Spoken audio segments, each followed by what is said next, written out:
Chapter 677. His sonorous and forceful voice reverberated in the sky that had become silent once more, and it was like a blade or a sword that was engraved into the hearts of everyone. Duque could tell that the Beastman was a 1,000-man commander.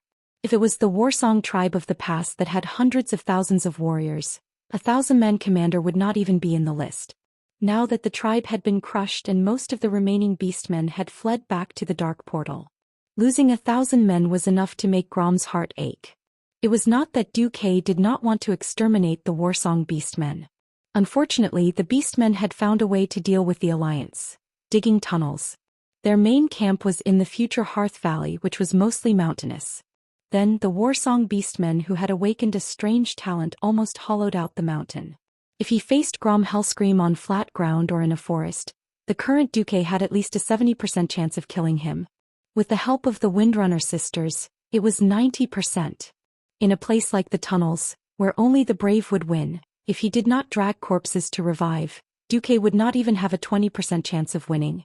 The only fortunate thing was that the Beastmen were not a race that was good at self-sufficiency. Their large demand for meat meant that they had to frequently come out of the tunnels to forage for food. Whether it was hunting or attacking human villages, Duque did have the ability to exterminate the Warsong Beastmen, but that would require him to mobilize at least 30,000 dwarves and 50,000 human soldiers. If he did nothing and surrounded Grom for a year and a half, the Warsong tribe would have to kneel no matter what. Unfortunately, the price was too high, and it was not in line with the interests of Stormwind City and Iron Furnace Castle. This was why Duque could let the Windrunner army continue to bleed the Warsong Beastmen, but could not exterminate the Warsong tribe. Duque knew that if he let this Beastman with 2 broken arms go back, there would be a smaller version of Kargath Bladefist. Duque did not care. As long as he could exert enough psychological pressure on the future core figure of the tribe, that was enough. As expected, the Beastman was on the verge of collapse. "Ah, bastard! Duke Marcus. One day the tribe will make you pay." The orc Chiliarch roared like a wounded beast. "Ha ha ha." Duque laughed maniacally. "Your first great chieftain Blackhand is no good. Not the second great chieftain. Wait until you elect the third great chieftain to come and die. I will use your blood to tell you who the eternal nightmare of the tribe is." "Ha." Duque's laughter was very arrogant and presumptuous. To the orcs, it was the laughter of a devil standing at the peak of evil. In the ears of humans, there was an indescribable sense of pride. Unknowingly, every cavalryman of the Rotterdam Kingdom straightened their backs. Even though they were injured and their broken arms were still hurting, their hearts were filled with heroism. That's right. Duke Marcus. Only such a heroic man could be called a hero of the Alliance. Only such a brave and wise man could annihilate the millions of orcs. As expected, Duque was the flag of the Alliance. Unknowingly, the eyes of the Rotterdam Kingdom's cavalrymen were filled with tears. Jaina was a little dazed. She hated this feeling. She knew that it was that bastard Duque who pushed her to this barren north. She knew very well that this town that was attacked by the tribe must have been lured here by Duque. It could be said that she was forced into danger because of Duque's scheme. A terrifying commander who could toy with millions of orcs in the palm of his hand. It would be too fake to say that he did not even think of this. And this fellow who did not look remorseful, did not seem to want to deny this. She should hate him for messing up her first Valentine's Day and her dream of a perfect 14th birthday. After thinking it through, she realized that Duque was telling her that this was the orc tribe that her father and the entire Kurtira's kingdom had been fighting for the past 2 years. This was the battlefield that her brother Drake had sacrificed his life for. Perhaps this was in line with one of her dreams. Duque did not seem to treat her as a political tool, nor did he treat her as a woman. Instead, he nurtured her as an important mage in the Alliance. Jaina did not know whether to laugh or cry. However, Duke was able to use Army Destroyer all by himself. Such a mighty figure caused Jaina's heart to flutter. Because at this moment, Duque and the legendary hero Duque had silently overlapped. More specific, more clear. All, the orc Chiliarch left in a very manly way. He pressed his bleeding arms against one of the hammers that Jaina had just burned red. The high temperature quickly scorched his wounds and stopped the bleeding. Obviously, this was something he had learned in the Silverpine Forest that was like a fiery hell. The paladin captain who led the team came over and bowed to Duque respectfully. "Greetings, Your Excellency." I am the captain of the 3rd garrison of Tirisful, Baron the Rad Cashin. Excuse me, are you Grand Duke Marcus? That's me. Thank you for your help. Without you, perhaps we would have all been wiped out. Then he glanced at Jaina, who was covered in blood. I'm sorry to disturb you, but can I ask what's going on? Because of a mistake in the teleportation spell, Princess Jaina Proudmoore accidentally came to Tirisful Forest. It was you who bravely protected Princess Proudmoore under the siege of 1,000 orcs until Grand Duke Marcus arrived. Brave warriors, you not only fought against the evil orcs, but also protected the beautiful princess. You did a good job and deserve a reward. Duque took out a piece of craft paper and a quill, patted it on the wall, scribbled down the general process and stamped his own seal. Take this to your commander or even to His Majesty Menethil. You will be rewarded. Lordarans and Kultiras. And this is my small private reward. Duque took out a bag of gold coins for the paladin and a pair of paladin gloves made by the dwarves of Iron Stove Castle. Cashin and his men were immediately moved. The little princess of Kultiras was so angry that her teeth itched. It was Duque who had deliberately dug a pit for her to jump in, and even included the cavalry in the pit. They had worked for you, but you made it seem as if Jaina's spell mistake had caused them to suffer heavy losses. But as smart as she was, of course, she would not expose Duque on the spot.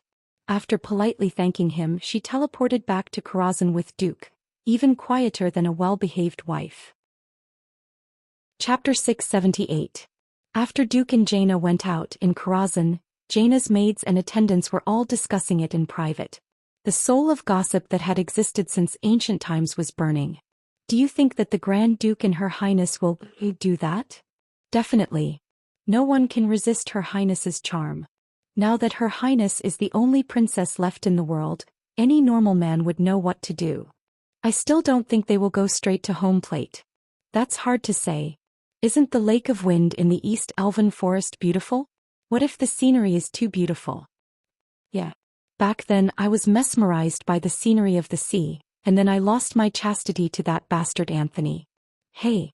I heard that His Majesty Proudmoore and Miss Goldensword also had sex on the ship back then. Sylvanas, who was not far away, sneered when she heard this. She turned around and teased Elugia. Yo, little Elugia, aren't you afraid that Duque will act impulsively and let little Jaina come ashore first? Hehe. Elugia shook her head firmly. Sister Sylvanas, you also know about Duque's plan. I'm just afraid that Duque will go too far and not know how to keep it. Queen Sylvanas smirked. That's not necessarily true. Our Duque is so popular. Besides, that playboy, didn't he hide a real princess before? Elugia raised her index finger in front of her lips and nervously made a shushing gesture. They are not elves who can hear the whispers of the wind. Queen Sylvanas shrugged indifferently. I really don't know what's so good about Duque. Eldest and third sister are like this, and so are you. Everyone is dead set on that kid. Elugia's pretty face turned red. Hey, do you want to make a bet with me? Let's bet on whether Duque will do anything to little Jaina. Let's bet. Elugia agreed a little angrily. What's the bet? Sylvanas asked with a hint of mockery. Let's bet on him doing something within his power. All right. Just as the two of them made their vows, Elugia felt an arcane wave coming from the other side. All of Karazhan was in a state of strict spatial lockdown, especially from the direction of Azeroth. With Duque and Khadgar's efforts, most of the spatial rifts had been moved to the original location of the Knight's Nightmare. It was now guarded by the Einherjar, the Saintess of Chastity, and the giant arcane constructs led by the Curator. The stables, parlor and ballroom at the main entrance had been refurbished. Even the opera house would be reopened soon. This arcane wave was a portal that could lead directly to the front door. Only Duque and Elugia had the authority to open it. Duque returned with Jaina. Gianna's appearance caused all of Kultiras's maids and servants to cry out in alarm. Your Highness. What's wrong? Jaina's head maid rushed up in panic and she glanced suspiciously at Duque. It's not my blood. I'm fine. Jaina, who had calmed down, quickly got to the point. I went through a cruel magic trial and now I just want to take a good bath. Even though Jaina comforted the maids, her appearance was too horrifying. Her entire upper body was dyed red with blood, as if she had fallen into a pool of blood for an evil ritual and was then fished out. At this moment, even though no one said anything due to Duque's authority, every Cultivation citizen felt a deep resentment towards Duque. What happened to the romance that was promised? What happened to the wonderful Valentine's Day? It's fine if you don't want to date our precious princess, but you even got yourself covered in blood. What the hell is this? Duque ignored the murderous gazes of the maids and shrugged. On the other side, Cervantes, who came up to greet him, had a slightly pretentious expression of surprise. Is it that bad? Alicia and Khadgar nodded at the same time. Before Jaina could go far, one of the maids beside her had already vomited, because the maids had seen the pieces of internal organs stuck to the back of Jaina's shoulder. Alicia gave Duque a ladylike bow. Seems like it's more suitable for me to go.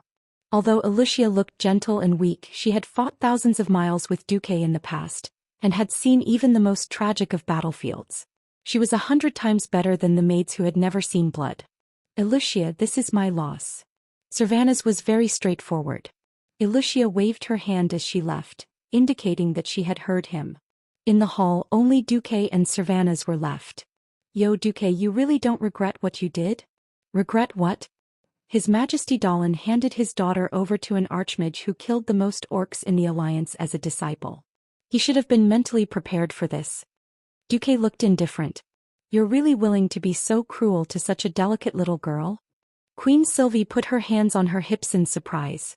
Is this still the Duke Marcus who used to be obsessed with beautiful women, who gave magic roses everywhere and used magic to please girls? Duque blushed. Alright, stop teasing me. Times have changed. Maybe there will be 2 to 5 years of peace, but the symphony of destruction has already begun.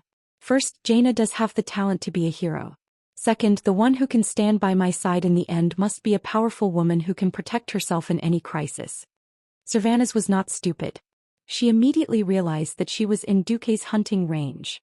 Bastard. Do you want to kill all 4 of us Windrunner sisters? Do you want to die? I'll say this first, I don't like you. Don't flatter yourself. Duque touched his nose awkwardly. I didn't say that. That's good. Cervantes turned around, showing the back of Duke's head, and left without saying anything. On the other side, in the bathroom of Karazhan, Jaina could not count on the maid. She could only ask her best friend and spy. Duque sent Alicia to wash her body. She washed her body with warm water over and over again, but no matter how she washed, she could still feel the disgusting smell of blood in her nostrils. Human, orc, the cavalryman whose neck was pierced by a spear, the warriors who died in front of her, the orcs who were smashed into pieces by Duque's magic. Everything that happened today uncontrollably replayed in her mind. Jaina shrunk her body and put half her face in the water. She blew bubbles out of boredom. Poof poof poof poof. The next moment an illusion appeared in Jaina's vision. She was not soaking in clean water but in a pool of blood. Wretch. Jaina hurriedly got up and vomited again. Chapter 679. Are you all right? Alicia patted Jaina's back lightly. Maybe I wasn't used to it at first. When I saw the battlefield for the first time, my reaction was similar to yours. I went back and threw up for 2 days. Damn it. Duque ruined my Valentine's Day and my birthday. Jaina looked like she wanted to eat Duque alive. I'll remember him for the rest of my life. Alicia could only shrug helplessly. She could not speak up for Duque. Of all the days he had to pick a time like this. Wasn't this just torturing people? Alicia sighed. Yes. Little Jaina, it'd be best if you could beat him up with magic in the future.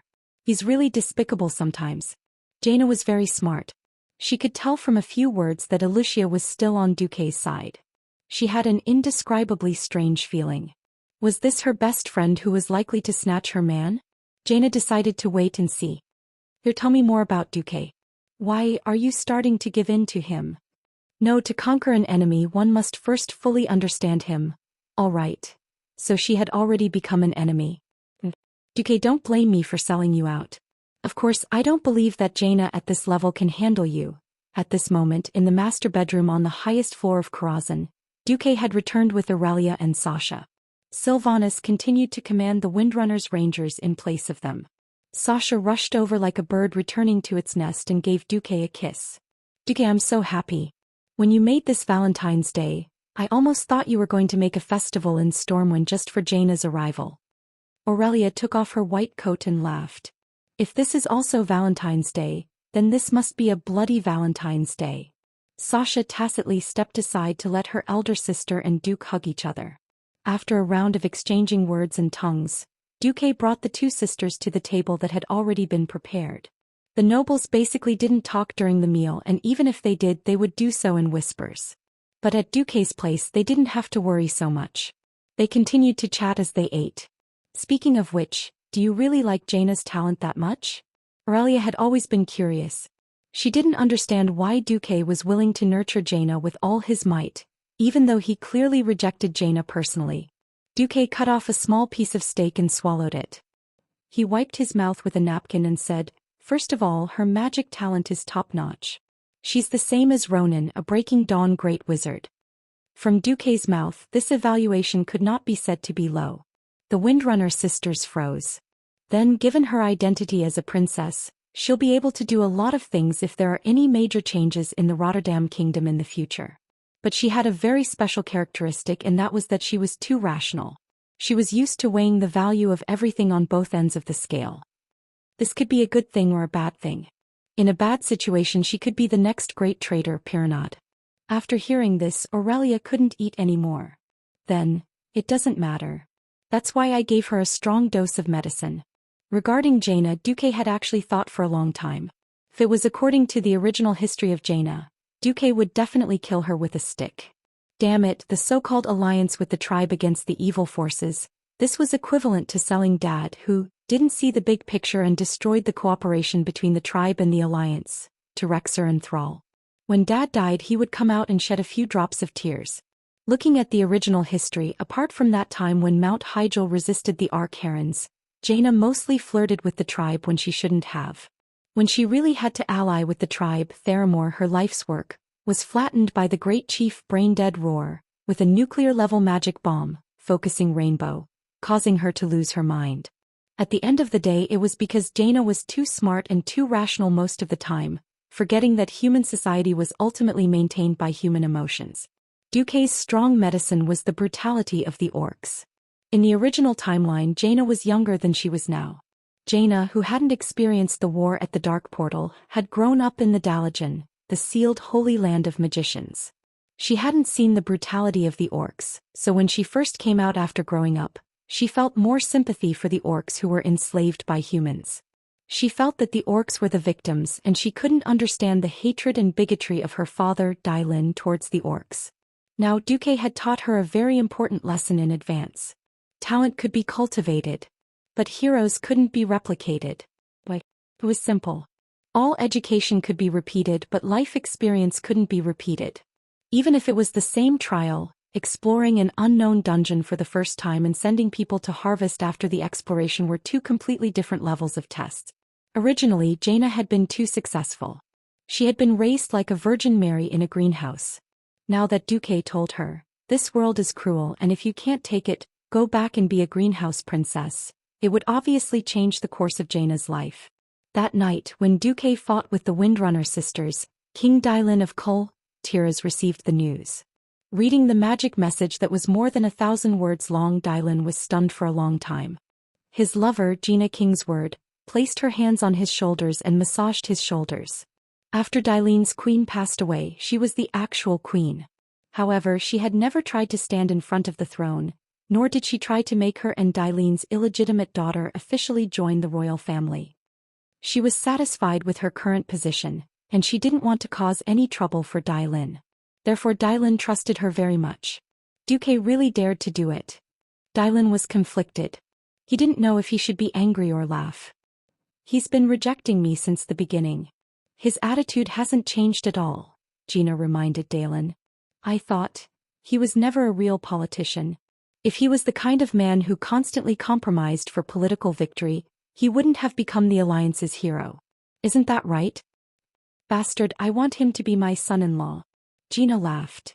"Now he's just fulfilling his responsibility as a teacher. Even if you make a scene in the Alliance, no one will support you. Don't forget, you gave him your sword and asked him to fulfill his responsibility as a teacher." Dylin felt like he had shot himself in the foot. bastard. I'll teach him a lesson one day. Chapter 680. The third year of the Dark Portal was a relatively peaceful year for the Alliance. Duque continued to teach Jaina viciously. No, he taught her with all his heart. He used a completely different teaching method from the Dalajan mages. In terms of personality building, Duque would bring Jaina to the Tirisful Forest to wipe out the orcs, or to the Swamp of Sorrows to clean up the orcs and various swamp creatures there. Under Duque's torment, the once beautiful princess would often leave the house clean in the morning and come back at night looking like a girl made of mud. Kul Tiraz's chief maids and female officers had sent letters of complaint to their countries at first, but they soon realized that even after they had been confirmed and presented to King Daylin, they were still like rocks in the ocean. They also realized that their king had tacitly agreed to all of this. In the field of magic, Duque's teaching method was more like a free-range one. After the system scan, Duque told Jaina that she could learn any type of book in any region. If she couldn't find a book, she could ask a ghost. Oh, ask Khadgar. The bored Khadgar would read magic books every day because he had nothing to do, so he was more proficient than Duque. Of course, Duque always had a way to show off his existence and value. Every time Jaina cultivated a new spell, Duque would always be able to see where Jaina's problem was at a glance, as well as the metamagic abilities on how to cultivate that spell. After a while, no matter how unconvinced Jaina was, she had to admit that this teacher, who was only 4 years older than her, was indeed qualified to teach her. It was now May of the third year of the Dark Portal. It was the end of spring and the beginning of summer, and the cement road that traversed the entire elven forest from east to west was basically completed. With Duque providing the technology and the dwarves doing the work, the railway project that employed a large number of Stormwind workers had officially begun. At the same time, the equally grand reconstruction of Stormwind City was underway. Clayan had once doubted whether it was reliable for a country as weak as Storm Kingdom to carry out two projects that cost a lot of money and resources at the same time. In terms of money alone, it had cost more than 10 million gold coins. No one could calculate the amount of money needed for the various small projects. Duque replied, "If someone else were to do it, it would be suicide. However, I'm a once-in-a-thousand-year internal affairs genius in Azeroth, so leave it to me." Duque's words were very arrogant, and the ministers were not convinced at first. It had to be said that it was too easy for a university student who knew a little about the market economy to transmigrate to this medieval world. Blindly giving out alms such as disaster relief food and clothing did prevent the worst situation of people starving to death in the beginning. But if he did it too often and for too long, it would produce another result. It was easy to raise lazy people. It wasn't that there weren't any holy people in the world. It was precisely because there were too many mediocre people that people yearned to be saints. On the other hand, if all the people in the world were to live like ascetics, 99% of them would not want it. Duque's approach was to use work as a form of relief. The first step was to make an announcement and directly tell the people that the country had just been destroyed and that the country had no money. In order to let everyone tide over the difficulties and not starve to death, the country had handed over all its savings. A lot of money and supplies were borrowed. It wasn't a simple announcement, but the mayor, village chief, and civil officials everywhere rushed to the people to publicize it almost every day. The second step was to implement the IOU system. The kingdom didn't have that many gold coins in circulation. Fine. OU. Duque used 3 days to set up a complete IOU system. Those who took the country's disaster relief food in the winter would write an IOU based on the quantity and quality. Those who took cotton-padded clothes would also owe. Those who obtained a new house would owe even more. This was all owed to the kingdom. Then spring came and it was time to start paying off the debt. When the farming was over, they would have to work for the country according to their own abilities. How much would it cost to build the railway in a day?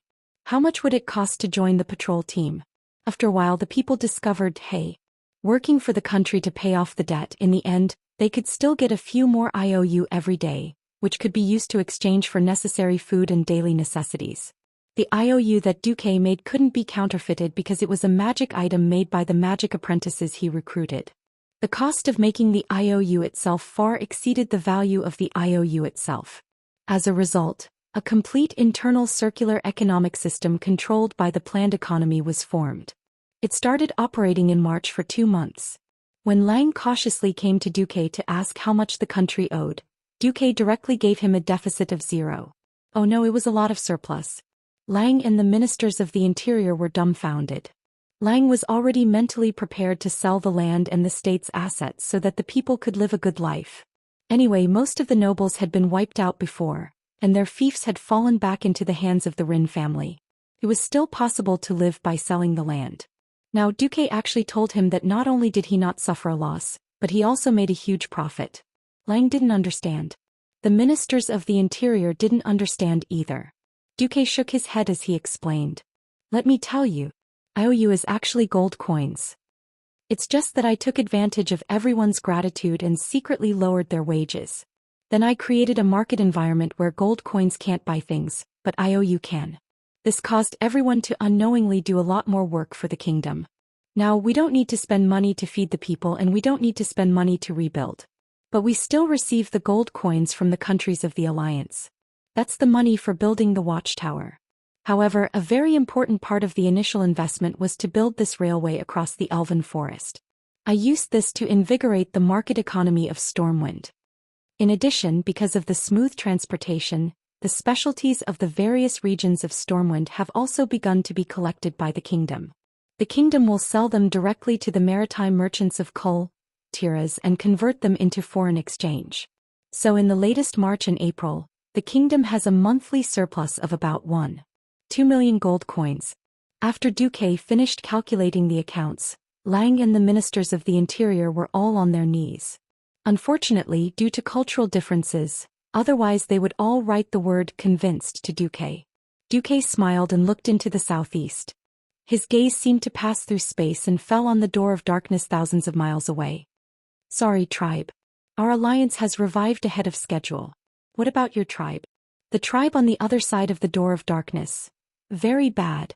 At the end of last year, when Kilrog Deadeye's Blood Ring clan and Kargath Bladefist's Shatterhand clan returned to Draenor, they faced a world that was completely out of control.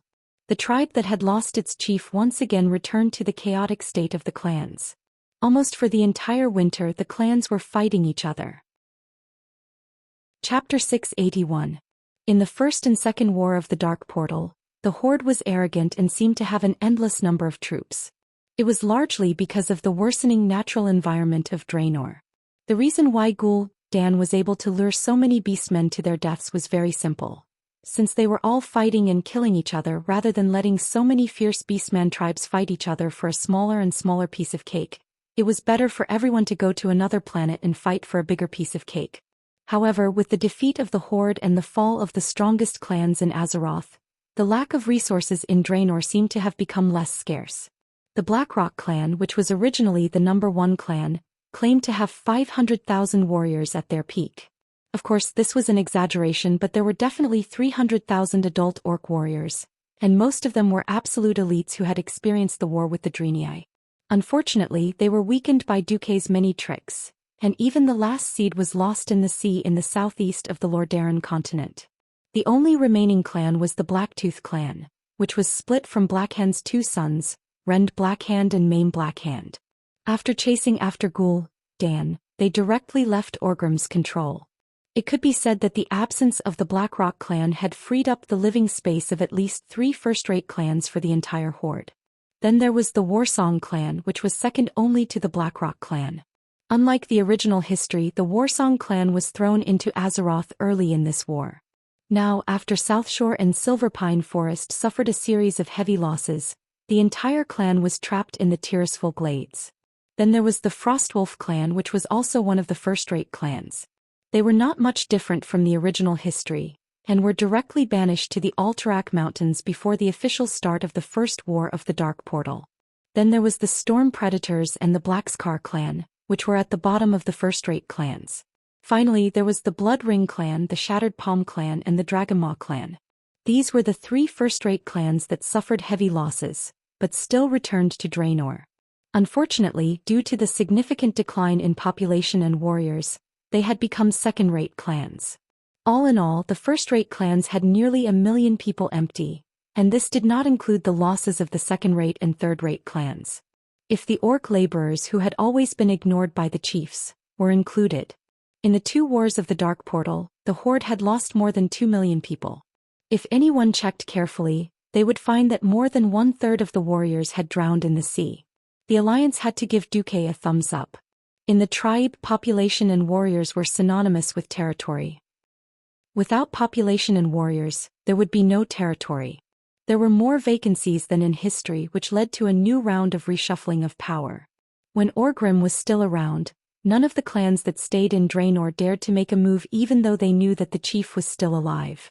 The Orgrim captured and the clans of the Wolf Clan, of Dragon Clan and Wolf Clan. For example, the White Claw clan was exterminated because they sympathized with Durotan and the Frostwolf clan's misfortune. The Thor, Thunderblade, Mocking Skull, Crimson Walker and Chuboniter, who had stayed in Draenor for various reasons and had yet to be sent to Azeroth, gained the greatest advantage in this shuffle. Before winter they had more than doubled their territory. If it wasn't for the cold of winter, and if they had a little foresight, they might have been able to make Kilrogg Deadeye and Kargath Bladefist suffer a grievance. While Draenor was busy fighting on the eastern kingdoms of Azeroth, the revival of the countries continued. Obviously, the revival of the southern continent was faster than that of the Lordaeron continent.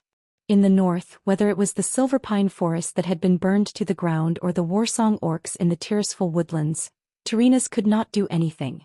He could only hope for the harvest of the fields near Stratholme this year.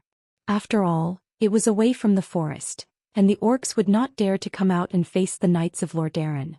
Barnil, Felstone and Maris, these famous grain-producing areas were Lordaeron's last hope.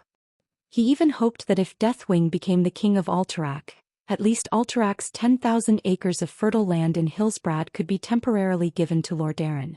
The nearby Dalagen and Stormguard were finally on the right track. But no one could compare to the prosperity of the south. Even if Tyrrhenus did not want to admit it, he had to admit that there was no other genius in the world like Duque, who could create an independent economic system out of thin air and revive the whole kingdom without spending a single gold coin. Hell, if Kalia was here, I would marry Kalia to Duque even if it was embarrassing. The only good thing is, Dalen didn't seem to benefit from it.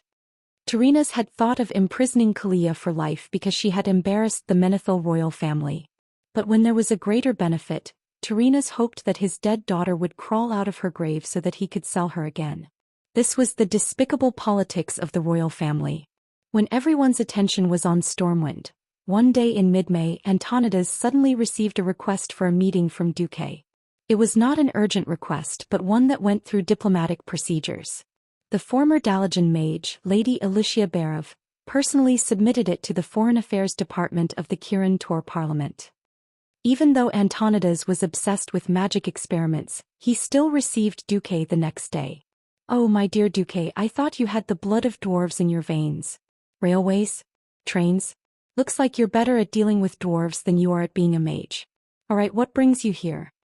Antonidas hugged Duque with a hint of dissatisfaction and a hint of mockery. "I'm so happy to see you in such good health, Master Antonidas," Duque said politely, then went straight to the point. "Actually, I came this time because I received some unconfirmed news. But this news is too important, so I had to come personally." "What kind of news?" Antonidas pondered. He knew Duque very well. Even though this young man's plans seemed wild and unconstrained, he had never failed before. From the war with the Horde to the victory ceremony of Lordaeron with the 4 Dragon Kings, Duque's actions always had an obvious purpose. If you ignored his actions, you would be tricked like Tyrrhenus, and don't blame him for not informing you in advance. The Warlock King Ghoul, Dan's master, Nazul, has his eyes on the Dalagen Eye. Chapter 682. The Dalagen's Eye was a super arcane magic artifact, the treasure of the Dalagen. Suddenly hearing this name, even someone as mature and steady as Antonidas could not remain calm. It was no secret that the Dalagen possessed the Dalagen's Eye, but the news of an evil super warlock coveting the Dalagen's Eye made the Kirin Tor Council president feel as if he was sitting on pins and needles. "Duque, this news is not funny. Where did you get this news? What does the Horde want the Dalagen's Eye for?" Facing the serious Antonidas, Duque explained, "I found the Book of Mediv in the library of Karazhan." Antonidas whispered, feeling his stomach begin to twitch slightly. "The Book of Mediv? The world's greatest wizard, the one who helped the orcs open the first dark portal, his magic book? That book contained the secrets of magic that all mages yearned for. Was it in Duque's hands now? Antonidas had an indescribable envy. Although he was only one step away from becoming a demigod as a Breaking Dawn wizard, if there were no accidents, this step would become a chasm that he would never be able to cross. If he had the Book of Mediv, he might have a chance. But he knew that Duque, as the successor of the Mediv, would not even lend him the book to read. On the other side, Duque found the Book of Divine Artifacts. It did not take him much effort to find it in the middle of the Mediv's study, on the day that Duque cleared the last hostile boss in Karazhan. As if a switch had been flipped, this Book of Divine Artifacts, that recorded most of the powerful magic of the Mediv, appeared on the bookshelf in front of Duque. It was a huge and thick book. Its red cover was lined with brass, and there was a coat of arms with a flying crow on it. Unfortunately, Duque could only read a very small portion of the pages. The rest of the pages were all sealed by powerful magic. The system indicated that it could only be opened after becoming a Breaking Dawn wizard. Now what Duque showed Antonidas was an illusion of one of the pages. On the page there was a drawing that looked exactly like the Door of Darkness in the Cursed Land. However, this door wasn't in the Cursed Land.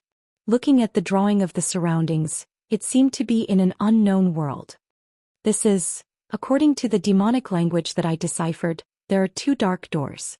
One is in Azeroth and the other is in Draenor, where the orcs are. They correspond to each other. Although you and I once worked together to close the dark portal, we only closed the portal itself. When we first created the dark portal, we didn't fill in the gap in the spatial barrier of Azeroth. Antonidas stroked his long white beard as he digested Duque's words. Continue. Duque pointed at the illusory page in his hand. If anyone can obtain the perfect structure of the dark portal and the coordinates of Azeroth from the Book of Mediv, if there is a powerful force that can reactivate the dark portal, such as the Dalajan's Eye, if there is a controller, Antonidas continued, then the reopening of the dark portal is no longer just an illusion. Duque came to a conclusion on this matter. About that controller, do you have any clues? The Kirin Tor Chancellor frowned. Yes. The scepter that Ghoul Dan used. Sardra's scepter.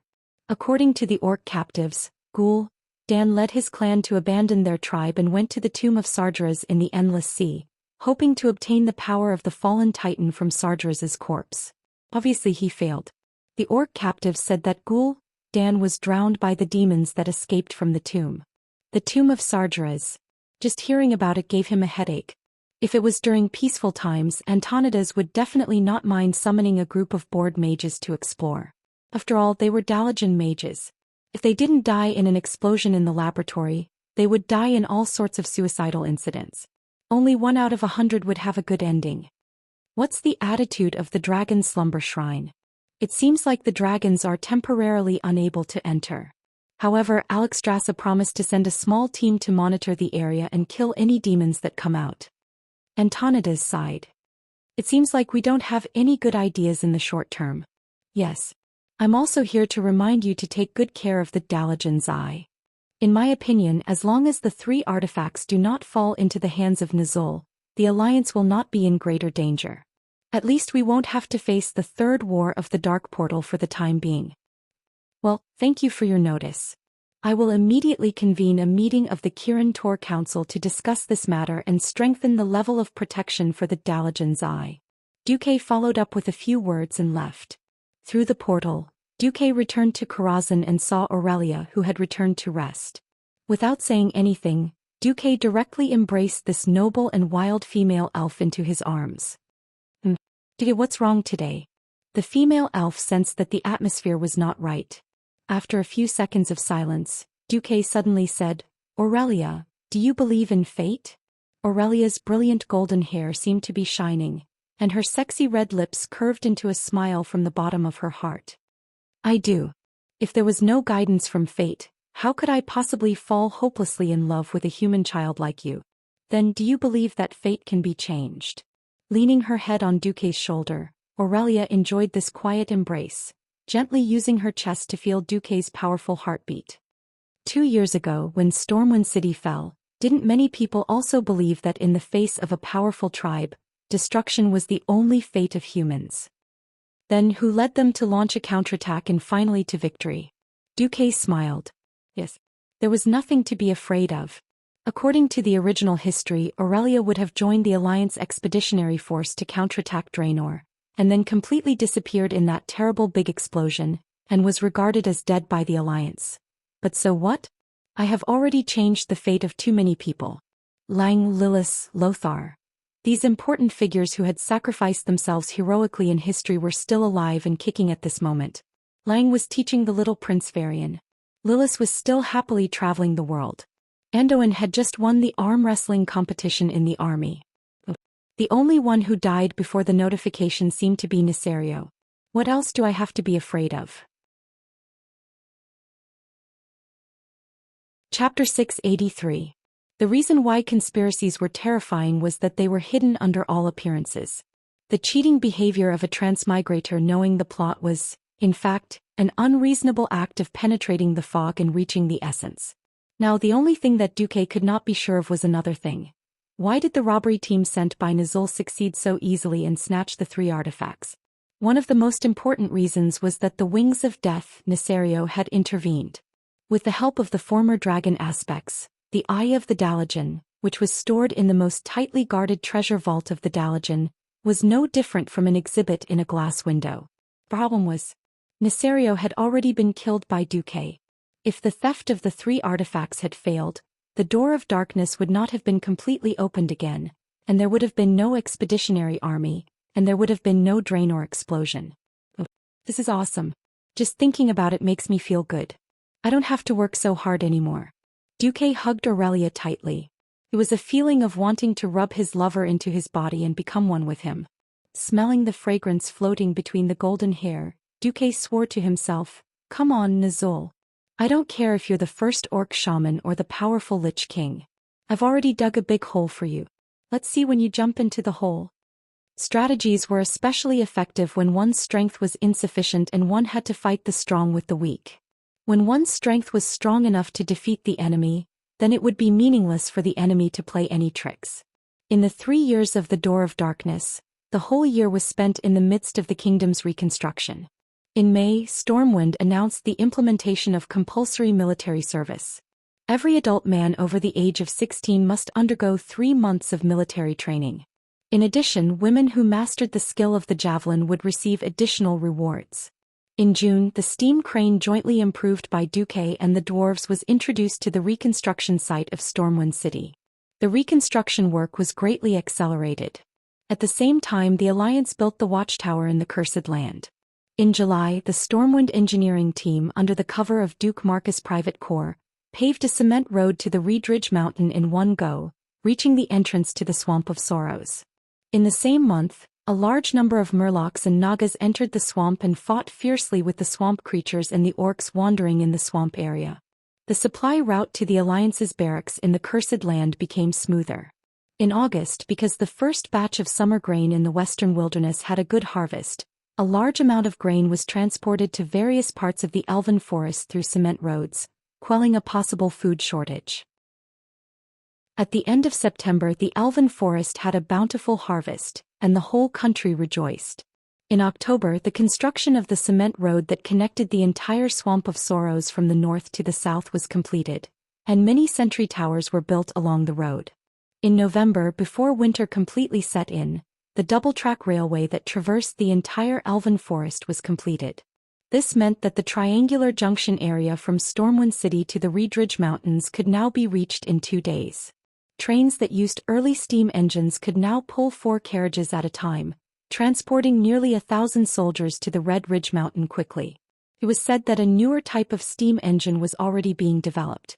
In December, the Southern Continent Defense Command was established in the Reedridge Mountains, with Anduin Lothar as the commander-in-chief, and Turalian as the commander of the Overwatch stronghold in the Cursed Land.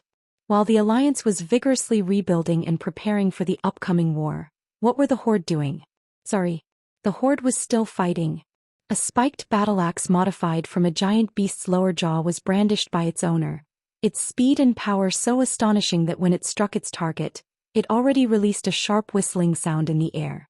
Under the winter sun, dozens of pillars of blood spurted out from the neck of the orc powerhouse that was struck, emitting a fierce radiance. The owner of the axe laughed maniacally, opening his lower jaw that was covered in green tattoos to an almost impossible width. As he moved, his long black hair fluttered behind his head, and his blind left eye emitted an indescribable red evil light. His remaining eye kept turning, following his axe as it chopped at the enemies that dared to stand in his way. Weak. Too weak. Too weak. Scum, like you can't even win against humans, and yet you dare to come to my Bloodring tribe's territory to die? Kilrogg Deadeye roared. He continued to swing his axe, beheading his fellow orcs from different tribes as if he was cutting meat. Victory was undeniable. However, Kilrogg felt a sense of emptiness. The enemy in front of him was too weak. Compared to the human holy knights he had fought before, it was like the difference between a wild boar and a giant dragon. His exquisite skills and great strength were rendered useless. Kilrogg. Kilrogg heard someone call his name and snorted. He turned around, forcing himself not to be immersed in the desire for a bloody battle. Kargath. It was Kargath Bladefist. Barging in while two tribes were engaged in a fierce battle was not a rational thing to do. If he was not careful, he would provoke both sides to attack him. He did not care. Because he was Kargath Bladefist. Strolling on the battlefield, Kargath was practically taking a leisurely stroll. If any blind orc pounced at him, he would use his severed arm's serrated evil blade to send that guy to reincarnation. The battle was actually coming to an end. This small tribe that had gone mad from hunger had foolishly barged into the territory of the Bloodring tribe, which seemed to have fewer people. From the start, they were destined to have a tragic ending. They did not chase after this small tribe as Kilrogg's subordinates would do it themselves. Kilrogg carried his serrated battle axe as he walked towards Kargath. Even though he had just been engaged in intense activity, he was now only lightly panting. He raised his head to look at Kargath. No matter how many times he had seen Kargath, the evil blade on his severed arm would always leave a deep impression on him. Old friend.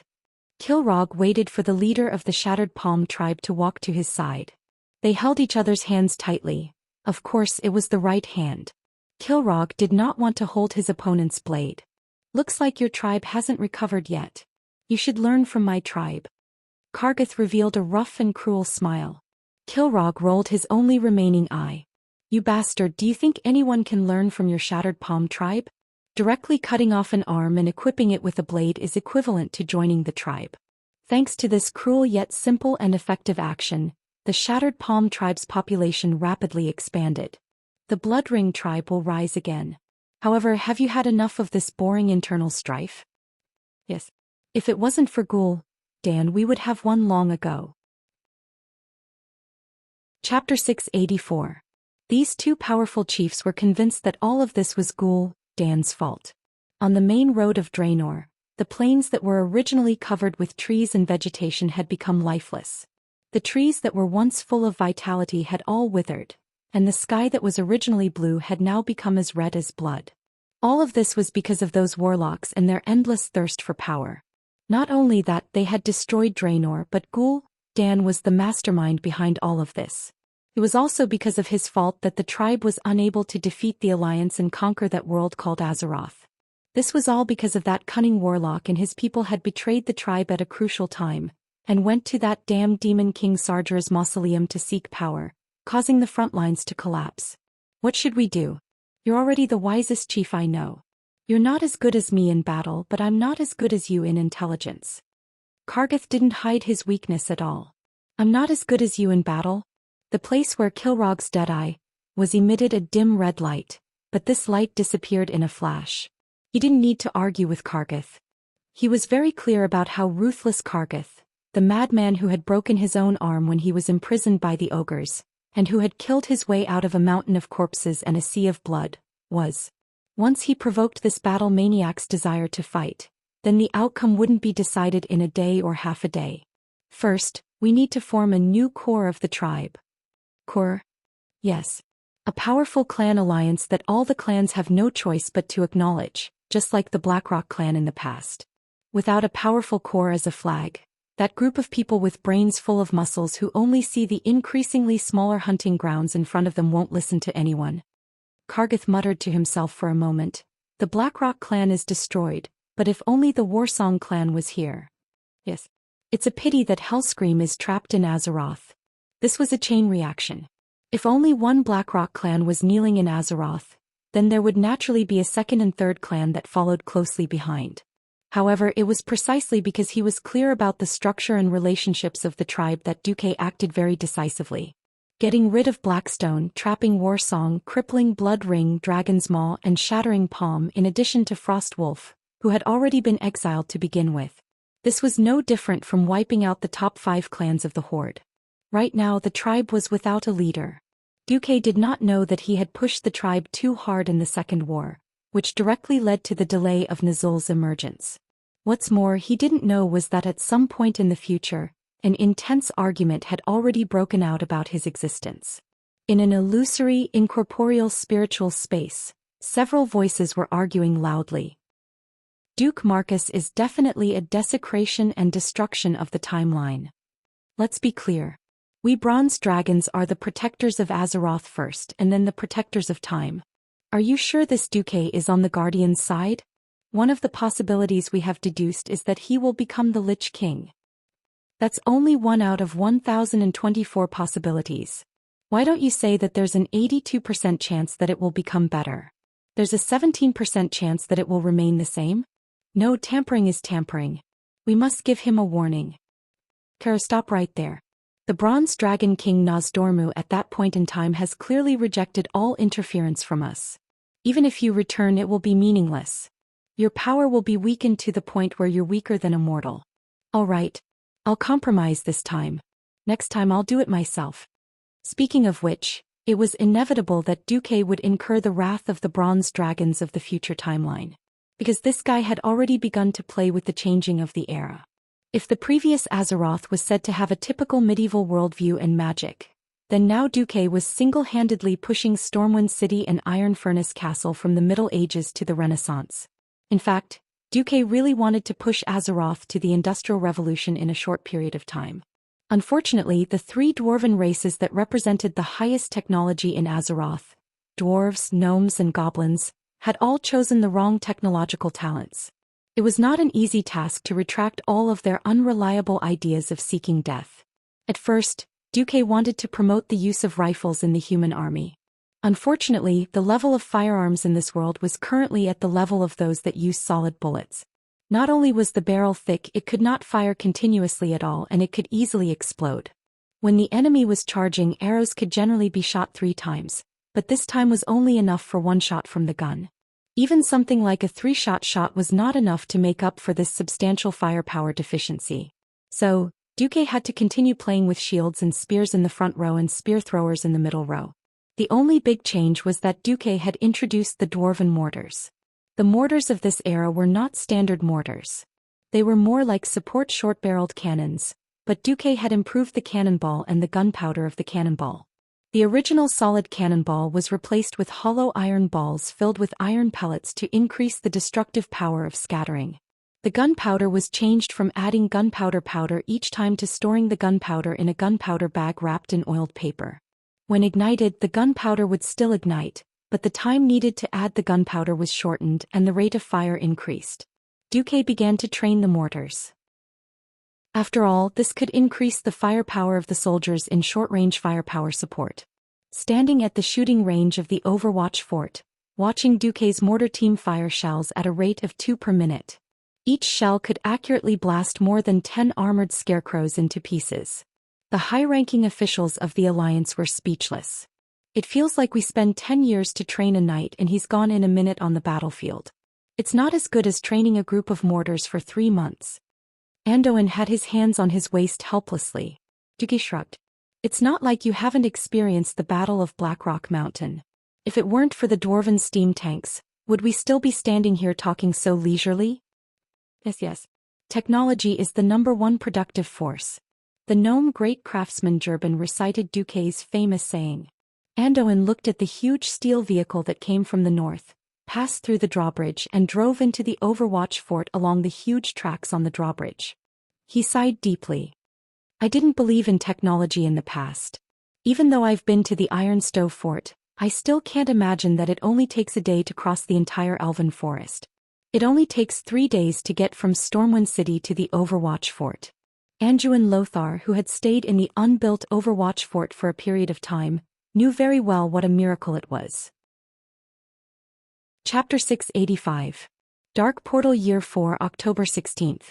This was a big day worthy of the entire Alliance's commemoration because on this day, it announced the completion of the reconstruction of Stormwind City, the construction of the Overwatch stronghold that was responsible for monitoring the Dark Portal, and the opening of the entire railway that spanned more than 2,000 kilometers, spanning across 4 major regions and connecting Stormwind City and the Overwatch stronghold. Using 2 years to create so many things, not to mention the amount of manpower and resources used, just this short period of time was enough to shock the entire Alliance. Impossible. Terenas almost fell off his throne. No way. I've only just finished rebuilding the inner city. Salas, whose home had also been demolished, looked at his Riptide castle, which was now a size smaller, and smiled bitterly. What was even funnier was that after Gilnis broke away from the Alliance, King Xian Greymane acted as if he was possessed. He was worried that the alliance of almost 10 kingdoms would interfere with Gilnis' internal affairs. Since last year, they had given up on the southern part of Silverpine Forest and started building the Greymane Wall along the terrain. Xian's method was similar to Thoradin the Great's construction of the Thoradin Wall to ensure the safety of the earthy highlands. However, it was infuriating to compare oneself to another.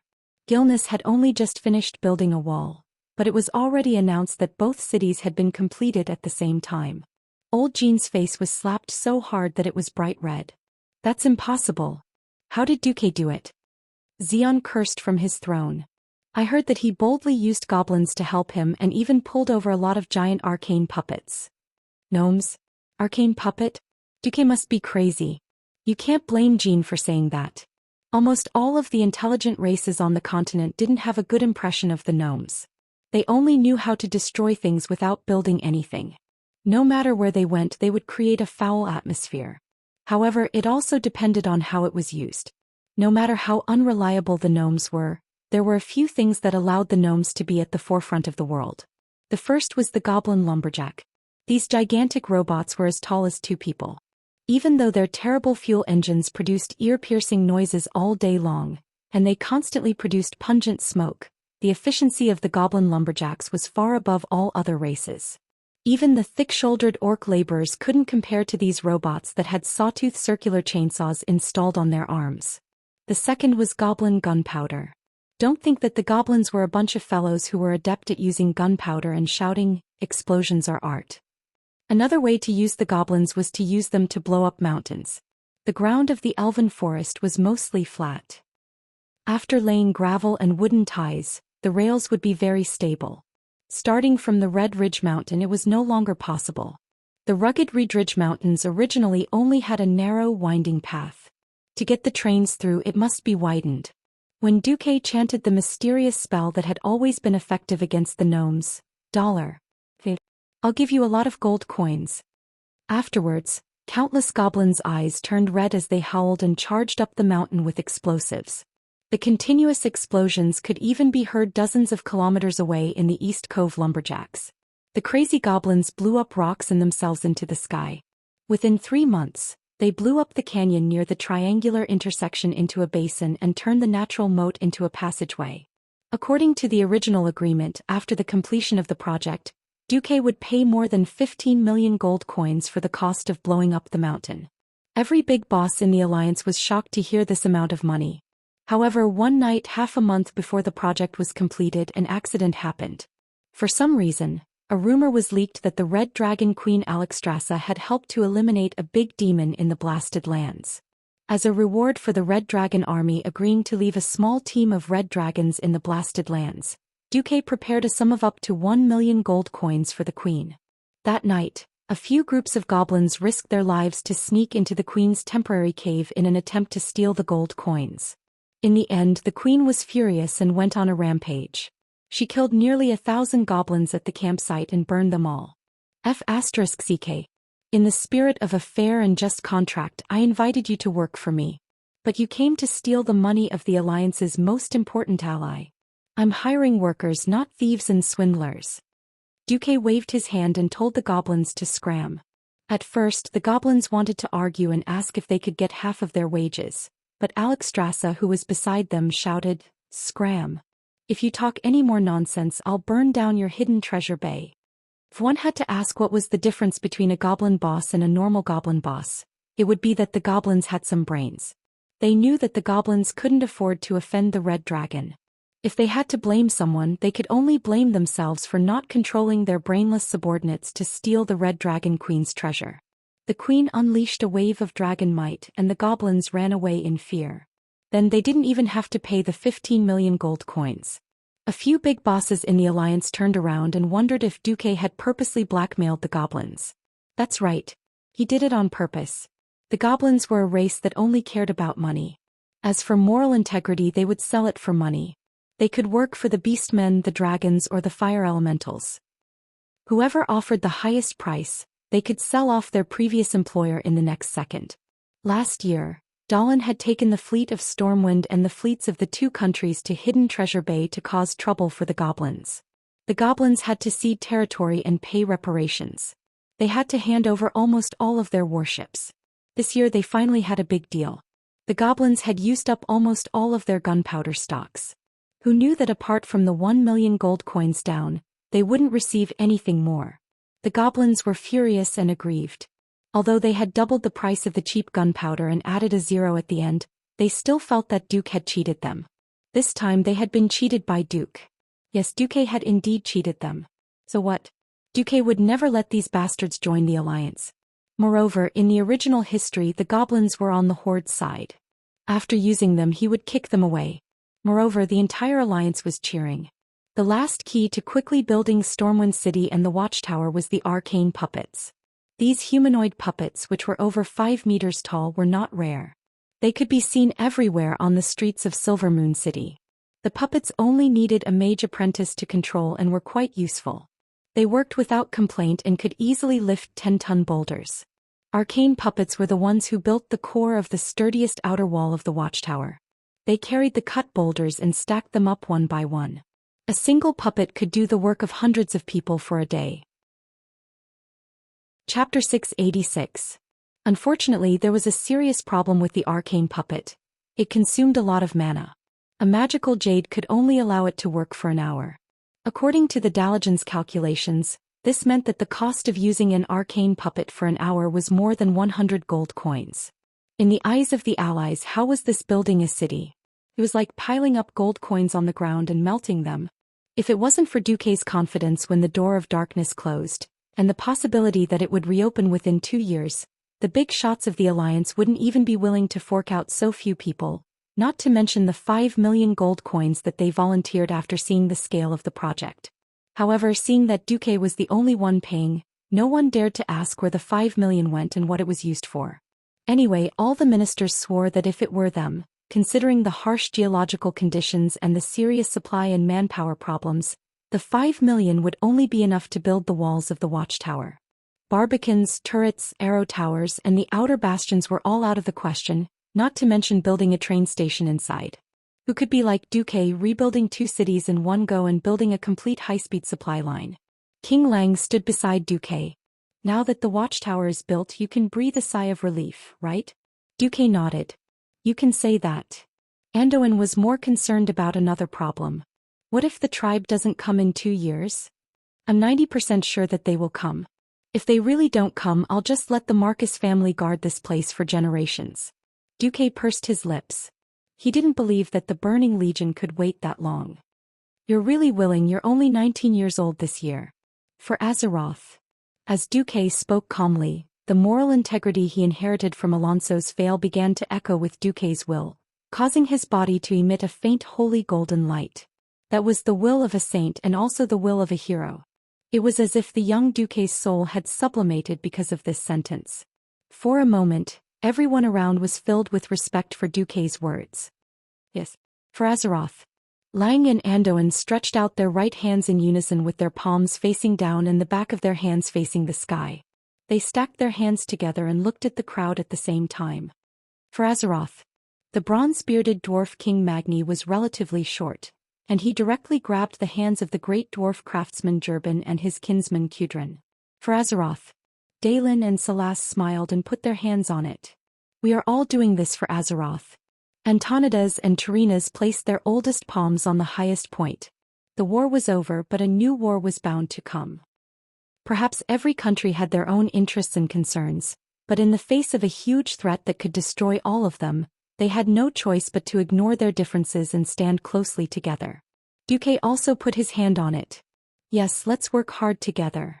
At this moment in the moon shadow valley of Draenor, two figures that were short and slender compared to the orcs walked into the village of the Shadow Moon clan as if there was no one else around. Nizol. A strange shout with a certain evil aura echoed in the village. Tyron Gorefiend and Jazz Soul Shredder, who was also a first-generation Death Knight, walked on the central road of the village. Their iron leg guards, which were rarely used by orcs, kicked up a thick layer of dust under their feet. The curious orc villagers poked their heads out of the simple doors and windows of their houses to see what was going on. When they met the strange red eyes of the intruders, everyone felt a chill that seeped into their souls and everyone was scared back. Nizol. Tyrone once again roared in a cold and discontented tone, I want to talk to you. Don't make me force you out. His shout finally had a reaction here. A few tall and burly green giants carrying heavy iron axes came behind the two of them. A rough voice came from behind. I don't know who you are and I don't care who you are. You are now trespassing on the territory of the Shadow Moon clan. Get out of here now or die. The Death Knight turned to the strong orc warrior who had just approached him from behind. I, Tyron Gorefiend, am looking for Nizol. Pass a message to him for me or get out of here. The orc looked a little uneasy when he heard the name. Gorefiend, you are the Death Knight? His face twisted with disgust, revealing two fangs. He looked at the Gorefiend and his companions, summoned up his courage and said, Don't provoke the Shadow Moon clan, or we will let you Death Knights die again. Jazz laughed. Then we really want to see how you will let us die again. Tyron nodded slightly. Suddenly, several figures walked out from the shadows of the huts in the village and came to the side of the two Death Knights. Although they were wearing hoods, their eyes, which shone with a strange light, were still clearly visible. Tyrone smiled while the beastman gulped. Last chance. Hurry up and find Nizol, or your pride will let you die a miserable death. The orcs always had a kind of persistence towards their own land that was unexpected to others. Nizol won't see anyone.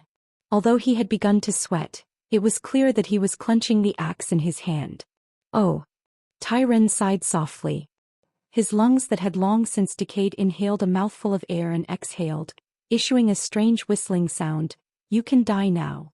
Without waiting for the orc to reply, Tyron stretched out his right hand, which was protected by plate armor, and chanted a spell in a low voice. The sudden pain made the orc forget to breathe and he bent over in pain. Tyron clenched his fist. At the same time, dark red blood suddenly gushed out of the orc's nose, eyes and mouth. Without staying for a second, Tyron turned and headed deeper into the village. He no longer had any interest in torturing this annoying orc. Along the way it seemed that he had killed too many of these brainless guys. Evil dark magic. A Shadow Moon warrior shouted, grabbing the battle axe beside him. Kill them.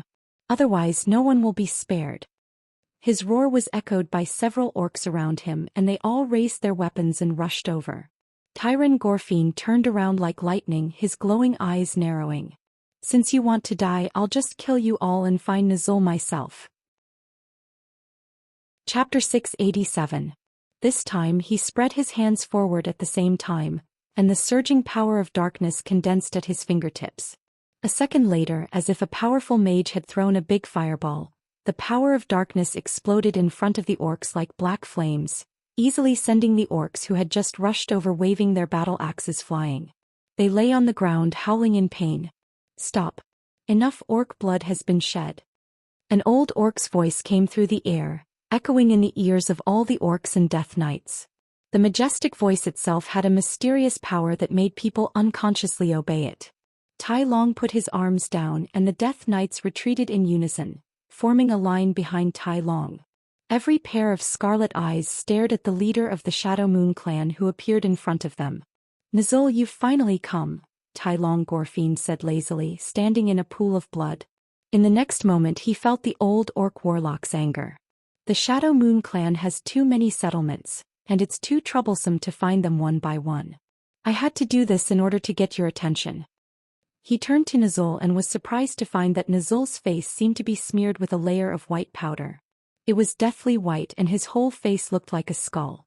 He looked at Nizul and Nizul looked back at him. When their eyes met, Nizul's eyes widened in surprise. "I dreamed of you," he muttered. "In the dream I foresaw death. And now you've come." Nizul's thin and slender fingertips touched the hand-painted skull on his face, and a few white pieces peeled off. His voice seemed to have a sense of helplessness, as if he had to bow to fate. "For 2 years I've had the same dream. In the end you still came to take my soul." "Soul? I'm not interested in your soul, and of course, I'm not a saint who came to redeem you." "You're right. I did come for you, but not for the reason you think. I came to ask you to stand up and lead the entire clan." Nizul looked very confused. "Me? Why me?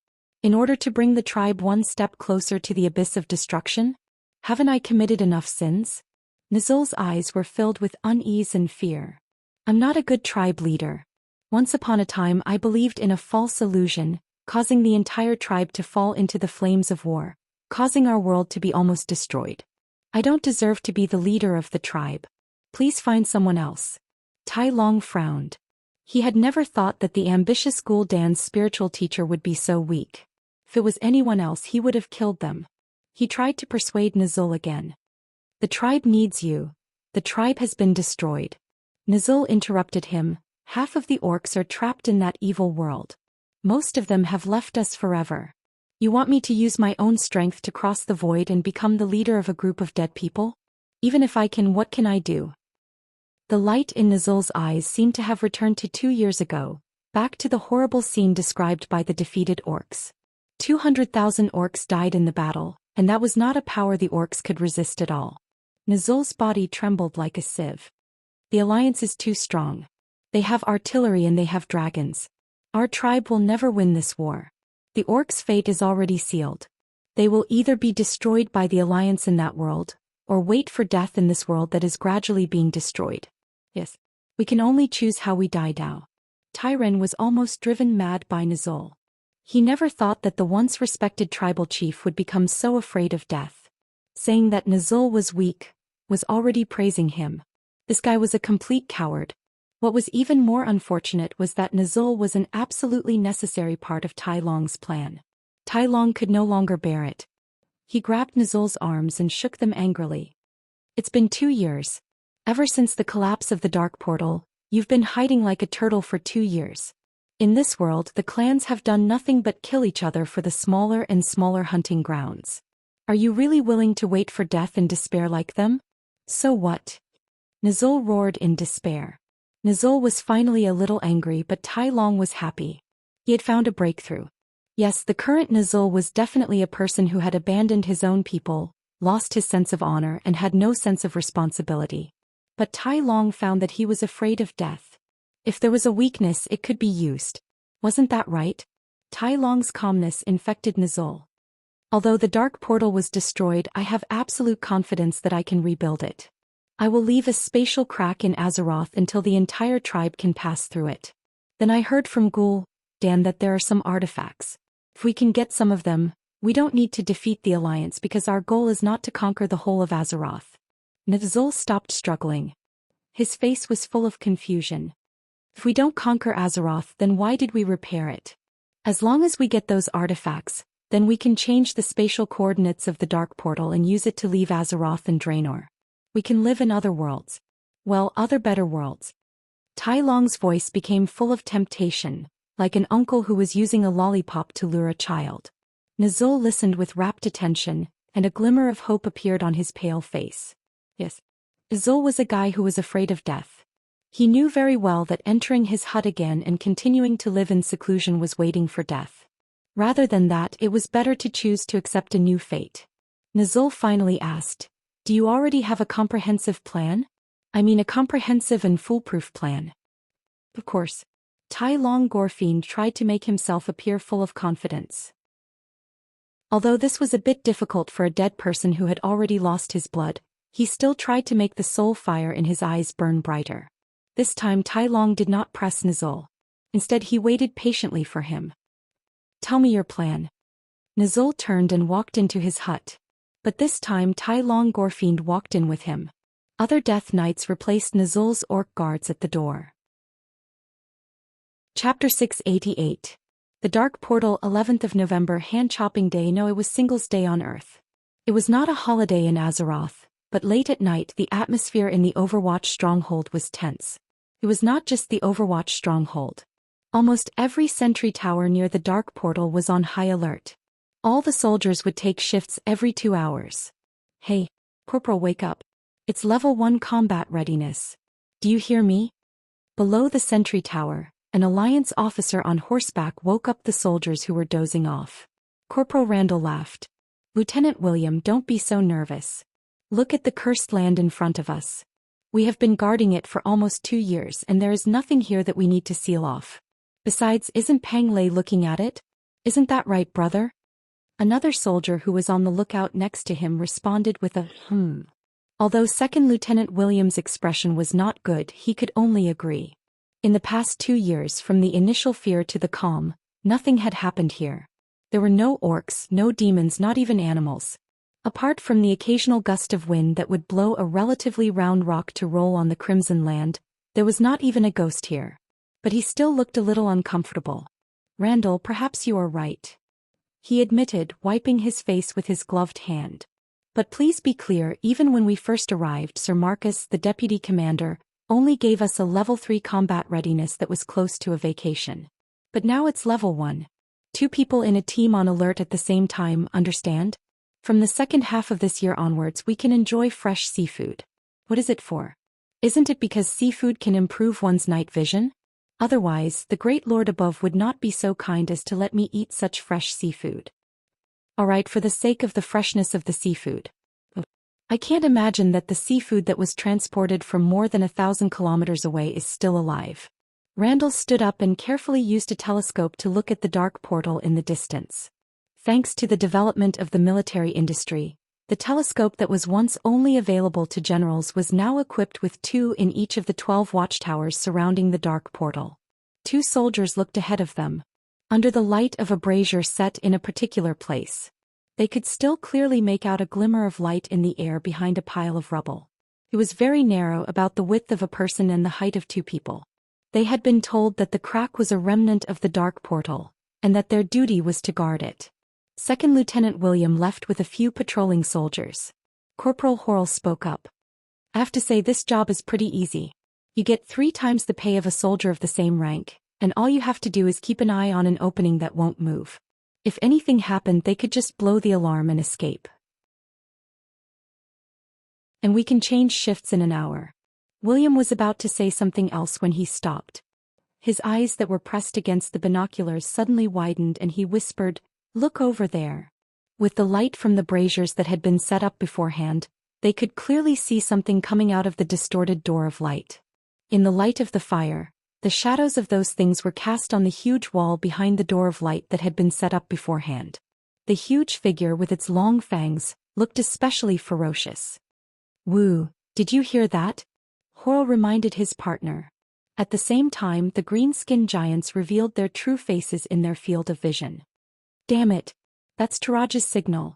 We're not seeing things. It's really the Horde. Those evil green-skinned creatures are coming." William lunged at the horn hanging on the wooden sentry tower behind him. Woo, a bugle sounded. 2-3-12. Immediately after, a huge fire beacon was lit on the sentry tower a little further away, and a siren was sounded. Woo, every Alliance soldier on the sentry tower, after fulfilling their duty, immediately jumped off the sentry tower as fast as they could, untied the reins of their escaping horses and whipped them to escape. On the walls of Overwatch stronghold, Turayan, Lothar's adjutant, was patrolling. Suddenly he stopped and shushed the other soldiers beside him. The group of people held their breaths and stood there for 2 seconds, trying to figure out what was going on. Then Turayan heard it. The siren in the wind sounded like the low groan of a giant beast that had just woken up. Then it immediately turned into a warning roar. "I want the magic mirror image of the Dark Portal." Turayan called out to the mage who was on duty. The middle-aged mage hurriedly chanted an incantation. When the mage's eye that had been arranged beforehand sent over the image, Turayan looked at the spatial crack in the image and took a deep breath. The cold wind that seeped into his lungs almost made him lose the ability to speak. The crack was expanding. Sound the alarm. Level 1 alert, the enemy has appeared. He waved his arms in excitement, calling out to the guard on the clock tower. But the young guard was obviously a new recruit, and he actually froze in place out of fear. For the sake of the holy light. Don't King daydream at this time. Terrain could not hold it in any longer. He immediately pulled out the hammer at his waist and threw a hammer of wrath at the huge alarm. Hammer of wrath did not have any special effect on creatures or inanimate objects that were in perfect condition. But as one of the few long-range attacks of a paladin, it was more or less the same as being hit by a hammer. Dang, the loud noise finally woke the guard up. He suddenly mustered all his courage and shook the hemp rope that connected the large bell like a madman. Dang, dang, dang. The bell of war rang. At the side of the command room of the watch fort, Andoin, who was in a light sleep, suddenly opened his eyes. His two attendants jumped up at once and hastily tied the armor that they had prepared for their commander. When Anduin Lothar came to the command room fully armed, he found that his adjutant Tyraean, Daneth Trollbane, Muradin Bronzebeard Haas, and the mage representative Krasis and a large group of people were all there. Report the situation. Tyraean looked towards the west with eyes full of admiration. That was the direction of Karazhan. Deputy Commander Marcus' prediction is completely correct. The Horde is here. The latest news from the bandits of MI7 is that there are confirmed Death Knights and more than 2,000 Horde warriors. The preliminary judgment is. Listening to Tyraean's report, everyone thought that the completion of the Overwatch stronghold was really timely. Chapter 689.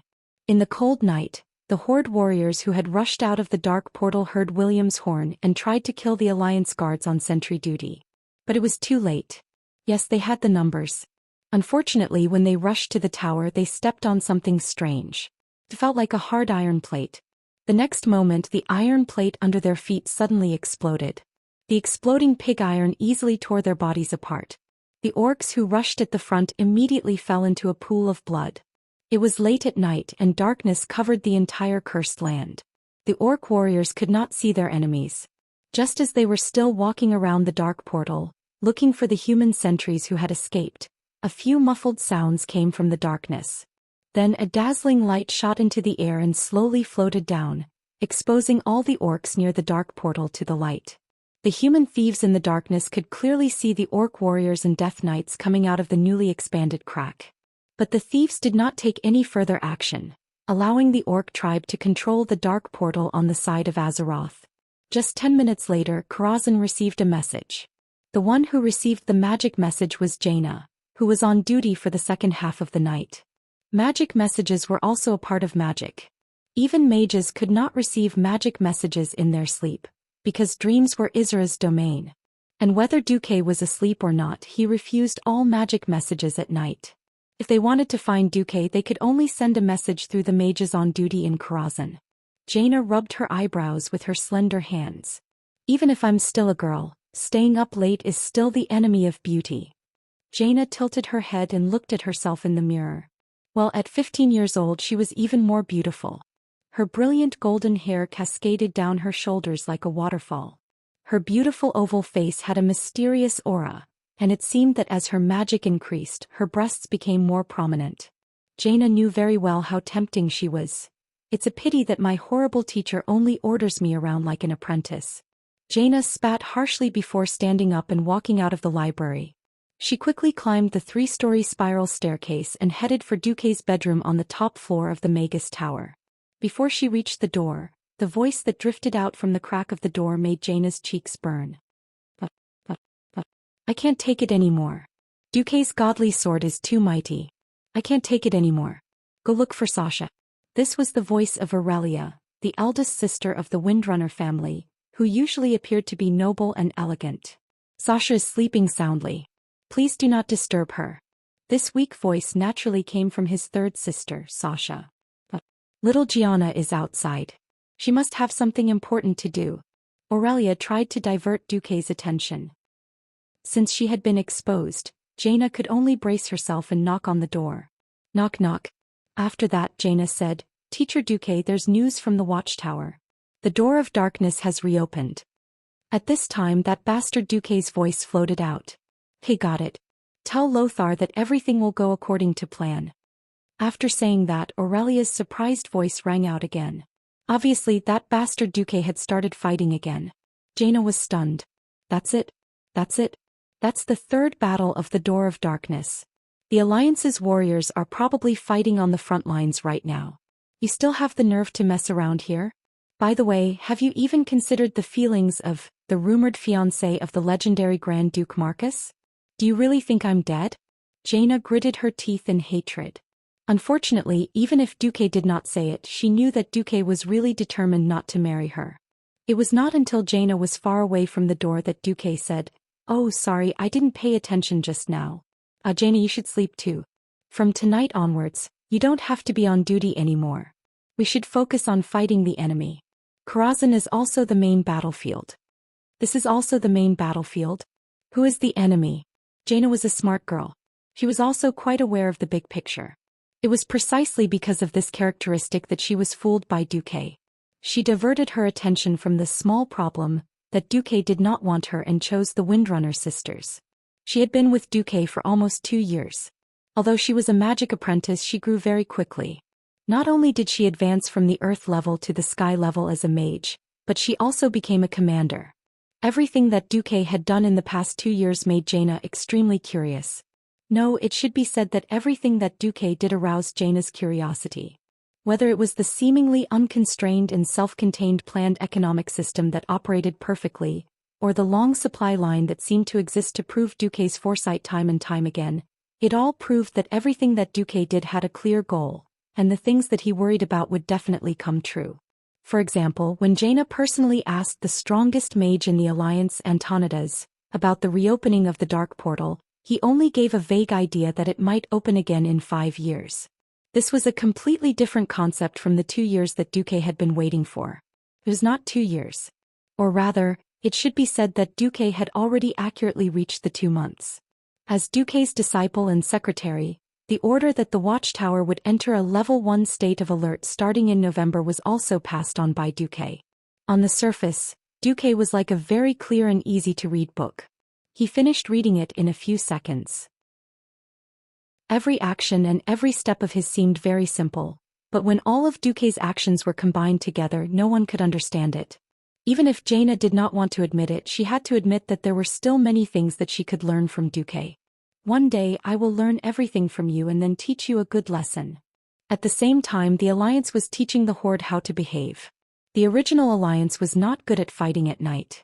At night, all formations and commands would be severely discounted, and the influence of the orcs at night was not as great as that of the humans. And the Death Knights, who did not need to use their eyes to see people and could only rely on their souls to judge the other party, were even less affected. But now it was indeed the Alliance who was teaching the Horde orcs how to behave. This was not the first time that Noxus had wanted to ask, "Can we hit the Dark Portal like a blind man?" However, Muradin told Noxus in a very professional manner, Duque has set the shooting parameters for all the cannons in the fortress. The shooting parameters are the shooting parameters that the cannons must hit the enemy." Seeing that Anduin Lothar was still confused, Muradin scratched his head. "Anyway, even if it's night, as long as the cannons are aimed at this preset angle, they will definitely hit. Don't worry about it, you'll know once you fire." In the next moment, the 36 Longsong cannons roared in unison. Chapter 690. Whoosh! An ear-piercing whistling sound came from afar, as if the Grim Reaper was swooping down from the sky. The orc warriors who came to Azeroth for the first time did not know what was going on. The moonlight was not bright that night, so they could only look around foolishly. However, Kilrog Deadeye, the chieftain of the Blood Ring clan who had experienced the battle at Blackrock Tower in the Scorching Canyon, had a drastic change in expression. His wrinkled face scrunched up in horror. He shouted at the top of his lungs, "Fire! Spread out! Get down!" Then he hid behind the dark portal. What the hell was firing? The rookie orc warriors did not understand, but the veteran orc beside him did. Not to mention the veteran orcs, even the Death Knights who were unafraid of normal physical attacks had to crawl on the ground in the face of this apocalyptic power, curling up like a porcupine. Only the foolish new recruits remained where they were, not knowing what to do. Some of them spread their legs as if they wanted to run out of this dangerous area. There were even some who raised their wooden shields in an attempt to block the projectiles that were, in theory, javelins and axes. Everything was in vain. They knew that the orcs would come out from the dark portal again. For 2 years, the promised battle in the field had been turned into a turret defense game. Did they really think that the crazy Duque would not do anything? No. Could. After calculating the distance between the dark portal and the historical watchtower, Duque first discovered a serious problem. The cursed land was like a kettle, surrounded by steep mountains that were difficult to climb. The original location was next to the only exit. Anyone who wanted to leave the cursed land would have to go through the double baptism of cannon fire and arrows. Moreover, the watchtower was built at the highest point of the mountain. Anyone who wanted to attack it would have to go through a painful attack. It seemed good, but the original location of the watchtower was too far from the dark portal, so far that the cannon fire of this era could not reach it. This was an absolute disadvantage. Duque also understood that using magic near the dark portal was suicidal. Once the chaotic magic energy affected the cracks in space, both sides would be doomed. Therefore, Duque's response was to expand the watchtower. It turned out that the historical Overwatch stronghold only had a single layer of walls.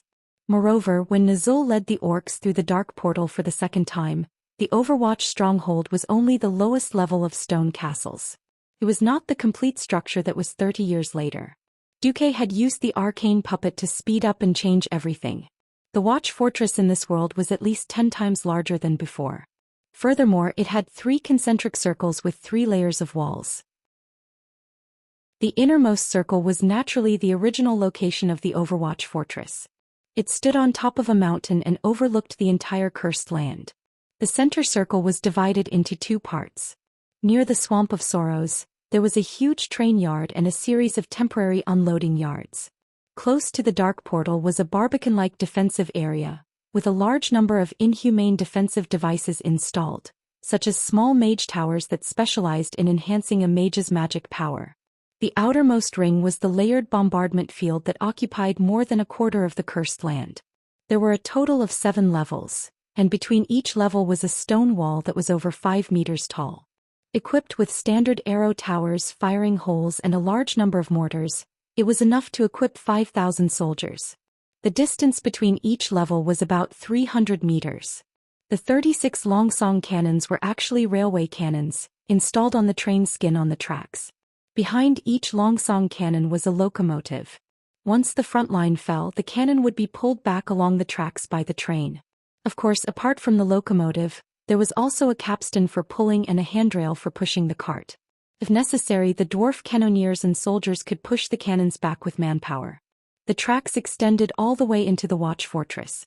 As long as they could be pulled back in time, they could be reinstalled on the cannons of the watch fortress and transformed into Longsong cannons. These Longsong cannons could be said to be the pinnacle of this era. Haha. Blast them to death. Go. Big steel cannon. Muradin laughed maniacally. The cannon that was 6 meters long and had a diameter of about 1.2 meters was called small steel cannon. Therefore, this cannon that was fixed on the train had a length of 10 meters, a diameter of 1.5 meters, and could fire a distance of 3 kilometers was called big steel cannon. When Noxus heard the deafening sound of the cannon firing from several kilometers away, not only did his eyelids twitch wildly, even his heart was about to jump out of his chest. Only the fanatical dwarves with earplugs were jumping around the cannon, as if they were celebrating Midsummer Day. That's right. They couldn't improve the quality of the steel, but they had to increase the range and power, so they had to make the cannon barrel bigger and thicker. Originally, only a dwarf in the state of descended deity could lift the cannon, but now it would take 2 descended deity dwarves. But it didn't matter as long as it worked. The only problem was that due to time constraints, not all 36 Longsong cannons were big steel cannons. 30 of them were the small steel cannons that had been used in the Battle of Black Rock Mountain. However, when the 36 cannons fired at the same time, everyone only had one feeling: God. Bang. Crack. Crack. Although many of the Longsong cannons were installed with recoil mechanisms, due to installation errors and other reasons, the rails under the cannons were destroyed in an instant. A large group of bronze-bearded dwarves had no choice but to transform, forcibly lifting the Longsong cannons out and placing them on the relatively intact rails at the back. But thinking about it, just the recoil alone was so terrifying. How shocking would the power of the blast be? That's right. This was the judgment of the Alliance. This was the roar of the Grim Reaper. This was the arrival of the apocalypse. More than 80% of the 5,000 tribal elites that came out of the Door of Darkness flew into the sky immediately. Of course, the orcs and death knights couldn't fly. In the form of corpses, they were blasted hundreds of meters into the air, exploding into thousands of flesh and bone parts, and then scattered irregularly over an area of several square kilometers. Not being blasted into the sky didn't mean that they were spared death. Many orcs that were slightly further away from the Door of Darkness were hit by the indescribably huge impact, and their internal organs were shattered, blood spurting out of their mouths and noses as they died. Only those who were truly far enough away, or like Kilrog, hid behind the Door of Darkness. Those who were lucky enough to escape death didn't have it easy either. Many people felt that the world was silent, and no matter how much they screamed, they couldn't hear any echo, because they were deaf. Looking at the orc vanguard that was completely annihilated by a round of cannon fire, Nazul, who had sacrificed the Void Demon in exchange for an extremely strong defense, was so scared that he peed his pants. No, it shouldn't be like this. It can't be like this. How could we possibly win against such a terrifying alliance? No. I want to go back. I don't want to do this anymore. I want to go back. Anduin Lothar, who saw all this through the binoculars in the mage's eye, made a rare witty remark. What did Duque say? 10,000 taels of gold when the cannons are fired?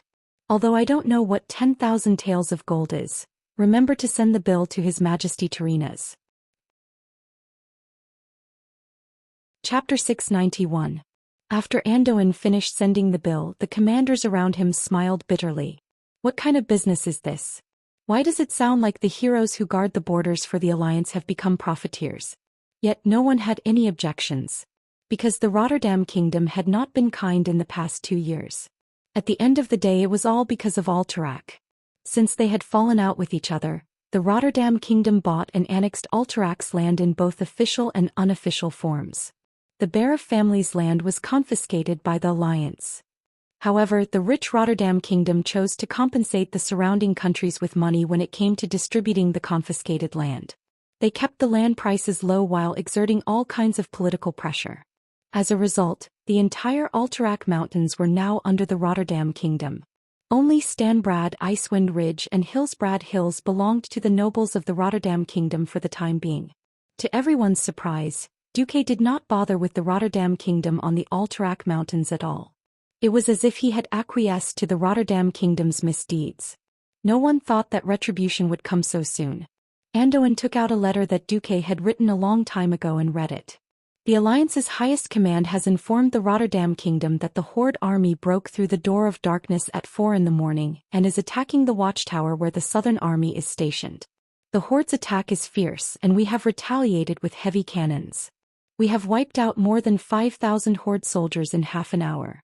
To prevent the Horde's million-strong army from breaking through the watchtower and sailing north from the Swamp of Sorrows to the sea-watching cliff of the hinterlands, we are requesting your country to fulfill its responsibility as the leader of the Alliance and allocate 5 million gold coins.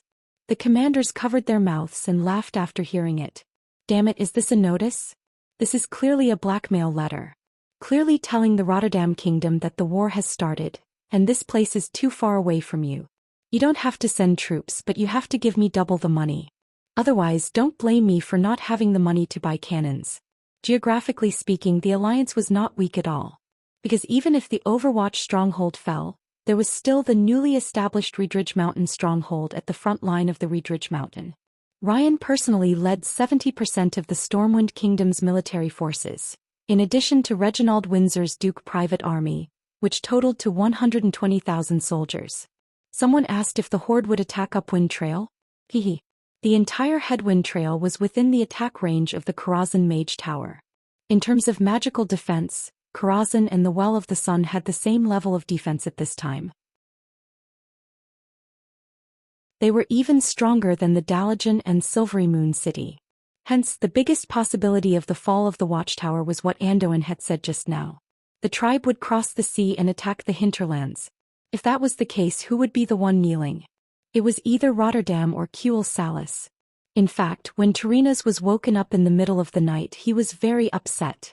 But when he saw the orc limbs flying in the air in the magic mirror, he was silent for a long time. That's right. The horde was back. Looking at the map that Anduin had attached and judging from the tribe's battle flags, Tyrrhenus could feel his stomach hurting. There were nearly 10 first-class tribes and clans written on it. Knowing that it was Duque who was robbing them, Tyrrhenus could only pinch his nose and accept it. Of course, the most infuriating thing was Duque's reminder. We will definitely attack the horde at the watchtower, but please be careful. According to the information provided by the Alliance's captives, the Alliance Command believes that the Warsong clan in the Tirisful Woodland and the Frostwolf clan in the Alterac Mountains, a first-class clan, will respond to the horde's attack. Seeing this, Tyrrhenus had the urge to jump into Lake Lord Amir. *CK The Warsong clan had not been completely wiped out after 2 years. That was enough to give him a headache. Where did the first-class Frostwolf clan come from? When did this information come from? Tyrrhenus would not believe it even if he was beaten to death. This was the information he had just received. Needless to say, Duque obviously knew about it a long time ago. He didn't say it when Rotterdam took over the Alterac Mountains, and only revealed it when the horde attacked. Alright, there were 2 first-class tribes in his backyard. Even if they were half dead when the horde's army arrived, the Rotterdam kingdom would be destroyed. Was this a blackmail letter from the front line? No. This was a scumbag blackmail letter with extra information. Tyrrhenus slammed the armrest of his throne 3 times with all his might. Even the ministers at the foot of the throne could feel the tremors. His confidant Duke Charmas whispered, "We have to pay for this, and not just the amount. Yes. Send my orders to double the reward to the Alliance Command Center. Let's use the Rotterdam Kingdom's treasury first. Then whoever takes Alterac Mountains land will be split according to their shares." Double was 10 million gold coins. Even Duke Charmas, who was used to seeing big scenes, could not help but grit his teeth when he heard this. They did not believe that Duque would give up on the watchtower that he had spent so much effort to build, but Rotterdam could not afford to gamble. Actually, 10 million gold coins was not that much for Duque. In order to upgrade their technology, the bronze-bearded dwarves, who were the main suppliers of raw materials and workers, were actually selling everything they had. If they did not build the watchtower and the Riedridge mountain fortress, they would first have to kneel to Stormwind and Cosmodin. Duque was a kind person. Since the bronze-bearded dwarves were so determined to support Stormwind, how could Duque let Magni suffer losses? Less than 5 minutes after the news of Rotterdam's promise of 10 million gold coins, Duque sent Magni an arms purchase order that was worth 5 million gold coins and was 200 pages long. In order to fulfill their duties as allies, the cannons, ammunition, soldiers and workers provided by the Iron Furnace Castle were all free of charge. Now in this order, Duque doubled the cost that Magni told Duque, and added a 0 before the decimal point to purchase. In the end, it was Magni who was kind enough. Or perhaps he felt that it was too shameless to earn so much, that he waved his pen and said, "For the Alliance I'll give you a 50% discount." On the other side, the Horde had no idea that there was such an exciting game within the Alliance. The Horde's vanguard almost peed their pants. Nazul panicked and wanted to run back, but he was grabbed by the Death Knight Tyron Gorfiend. "Idiot! Calm down. It's too late. The Dark Portal has already been opened and we have already angered the Alliance. If we go back like this, the Alliance will only rush into our world and kill us all. Completing the mission is more important." "Mission? Do we still have hope?" "Yes. Your hope is me." A sudden voice interrupted, and it was in a strange orc language. Nazul looked in the direction of the voice and saw a cold-looking human standing in the middle of the Death Knights near him. Chapter 692.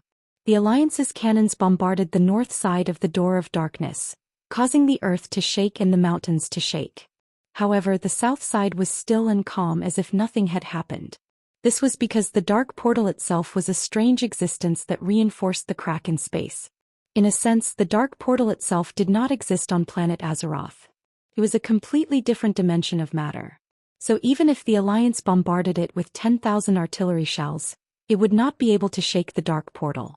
Duque had also thought about ambushing the Dark Portal from 10 sides, so that every tribe that came out would die. The ideal was beautiful, but the reality was cruel. In these 2 years he could indeed arrange it like this. The problem was that the alliance's only supply route was in the north. If the clock was based on 12 o'clock, then if the defensive line was arranged in a circular manner, once the 3 and 9 o'clock directions were forcibly cut off by the tribe, then all the alliance defenders in the south would die. So Duque had to let go of the south side of the cursed land. Now when Nazul and Tyren Gorfiend changed the direction of the dark portals opening from north to south, the newly arrived tribal soldiers barely avoided being bombarded. Of course, the saturation attack that was like an earthquake still made the tribal warriors tremble in fear. They could have taken a breather, but the sudden appearance of a black-haired man who looked like a human noble scared Nazul's soul away. He thought of a possibility. Did this bastard Tyren sell him to the alliance? Fortunately, in the next moment, the black-haired man's actions made him understand the man's identity. Ha! There was a light shout. Then there was a supreme and terrifying pressure. Under Nazul's gaze, the man's figure became bigger and bigger. In just the blink of an eye, his figure had covered the entire sky in Nazul's field of vision. That was an incomparably huge black dragon. The huge horns, the hard scales, the thick and unshakable stratum corneum, the powerful wings, and the incomparably sharp claws all shook the hearts of Nazul and all the other orc chieftains. What was going on? At this time, a creepy dry palm rested on Nazul's shoulder. Nazul turned his head and saw Tyren's stiff face, which seemed to be mocking him. Nazul, he is the perfect plan I was talking about. What a bombshell. Compared to him, the 1-ton artillery shells that the Alliance threw out were just mediocre toys. If it stood on the tribe's side, there was no need to worry about failure. The Alliance would never have thought that their heavy artillery bombardment would instead become the perfect cover for the Black Dragon's descent. A huge explosion and a cloud of dust covered the sky, making it impossible to see anything from the north. In fact, in order to avoid accidental injuries, MI7's bandit spies had all retreated. The gigantic black dragon that seemed to cover the entire sky transformed once again. This time he was very slow as he folded his wings and once again became that cultured and elegant human male nobleman. Tyrone walked forward and bowed respectfully to the human who had transformed into a black dragon. He then turned to Nazul, Kilrog, Kargath and the other chiefs and said, "Please allow me to introduce to all the chiefs of the tribe that this is our strongest ally in Azeroth, the leader of the Black Dragon Army, Lord Nefarian." Kilrog and Kargath frowned at the same time. Kilrog seemed to have thought of something and chose to remain silent. However, Kargath, whose personality was more irritable, bluntly said, "Hey. Wait. Why do I remember when the leader of the Black Dragon Army died?" Suddenly, without any warning, Kargath's entire body flew out with blood spurting from his nose and mouth. No one saw how Nefarian made his move, but it was obvious that this Mr. Black Dragon was in a very bad mood. His voice was still full of elegance, but there was a hint of anger in it. "The era of Nethario, the Wings of Death, has passed. Now the leader of the Black Dragon Army is me, the great Black Dragon King Nefarian." If Duque was here, Duque would definitely be extremely surprised. In the past, when he read novels, it was always the boss who beat up the kid. Now he thought of a way to get rid of his old man, but the result was that the equally ambitious former Black Dragon Prince, Nefarian, took over. In a sense, the Alliance was at an advantage because in terms of strength, Nefarian was not just a street away from his old man. From another perspective, the Alliance suffered a great loss. This was because Duque, the mastermind of the Alliance, did not know that Nefarian would jump out at this time. This was truly something that exceeded their expectations. In a situation where the big shots of the Alliance generally trusted Duque, Duque's flawless plan just had to make a mistake. This could very well be fatal. After Nefarian slightly punished Kargath Bladefist for not having eyes, he gently raised his hand. The beastmen suddenly realized that the sky was once again covered with shadows. Nazul and the others suddenly raised their heads and saw that further south, along with the hazy moonlight, something was approaching. Nazul discovered that there were some orange light spots flashing in the shadows that were gradually becoming larger, and they slowly turned into diamond-like shapes. Kilrog's single eye opened wide, and he realized that those orange flashes were the scorching magma flowing out of the beast's mouth, and that the deafening noise was the sound of huge wings flapping. That was an uncountable number of black dragons. The dragons swooped down and every beastman warrior looked on in awe. When they landed, the ground beneath their feet trembled. Hot liquid flames fell from their mouths. Their glossy black scales shimmered under the starlight, and their huge claws were like polished steel. These black dragons stood on the ground or on huge rocks. For the beastmen, they had already become one with the earth, becoming huge stone statues. They were all living and incomparably deadly existences. When all the dragons had landed, they retracted their huge dragon wings and stared at the beastmen in front of them with their ebony eyes. Their heads and tails were gently swaying, and the dragon teeth in their scarlet mouths crisscrossed chaotically. From time to time, because of the friction, they would make frightening scratching sounds. The beastmen were brave. But that bravery also had a limit. For them, they could launch a suicidal charge against the human battle formation that was 10 times their size without hesitation. But they did not dare to raise the axe in their hands against the dragon army that was only 1% of their size. The feeling of being stared at by the dragons was terrible. This feeling was like a cat carefully studying its prey before eating it. Almost every beastman could not help but shiver. "My subordinates are here," Nefarian said to everyone. His tone was filled with obvious pride. The strongest creature in the entire world of Azeroth. Chapter 693. Nefarian said loudly that dragons were the strongest creatures in Azeroth. One had to know that these tribes were all country bumpkins. Before they had seen the crazy elemental lords, the titans, and the even crazier ancient gods, his words could really scare the country bumpkins. Nefarian's vanity was greatly satisfied by the orcs' expressions that clearly said, "You're right, we admire you." He pointed to a particularly large black dragon with 2 huge horns on its forehead. Sabrian. When he called out the black dragon's name, the other black dragons all lowered their heads. "He's my first lieutenant. He's in charge of all matters. He and a few other companions will carry your orcs to the island you mentioned. As for the trip to Dalajan, I'll personally bring you there." None of the orcs or death knights dared to disobey Nefarian's words.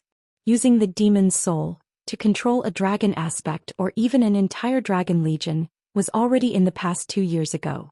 If grass could grow on Zuluhid's grave, it would be at least a foot tall. In fact, the corpse of the former Dragonmaw chief was pushed into the middle of the scorching canyon along with the remains of the 200,000 orcs by the Alliance's logistics team. It was the lava fissure that the giant fire elemental Baron Geddon had emerged from.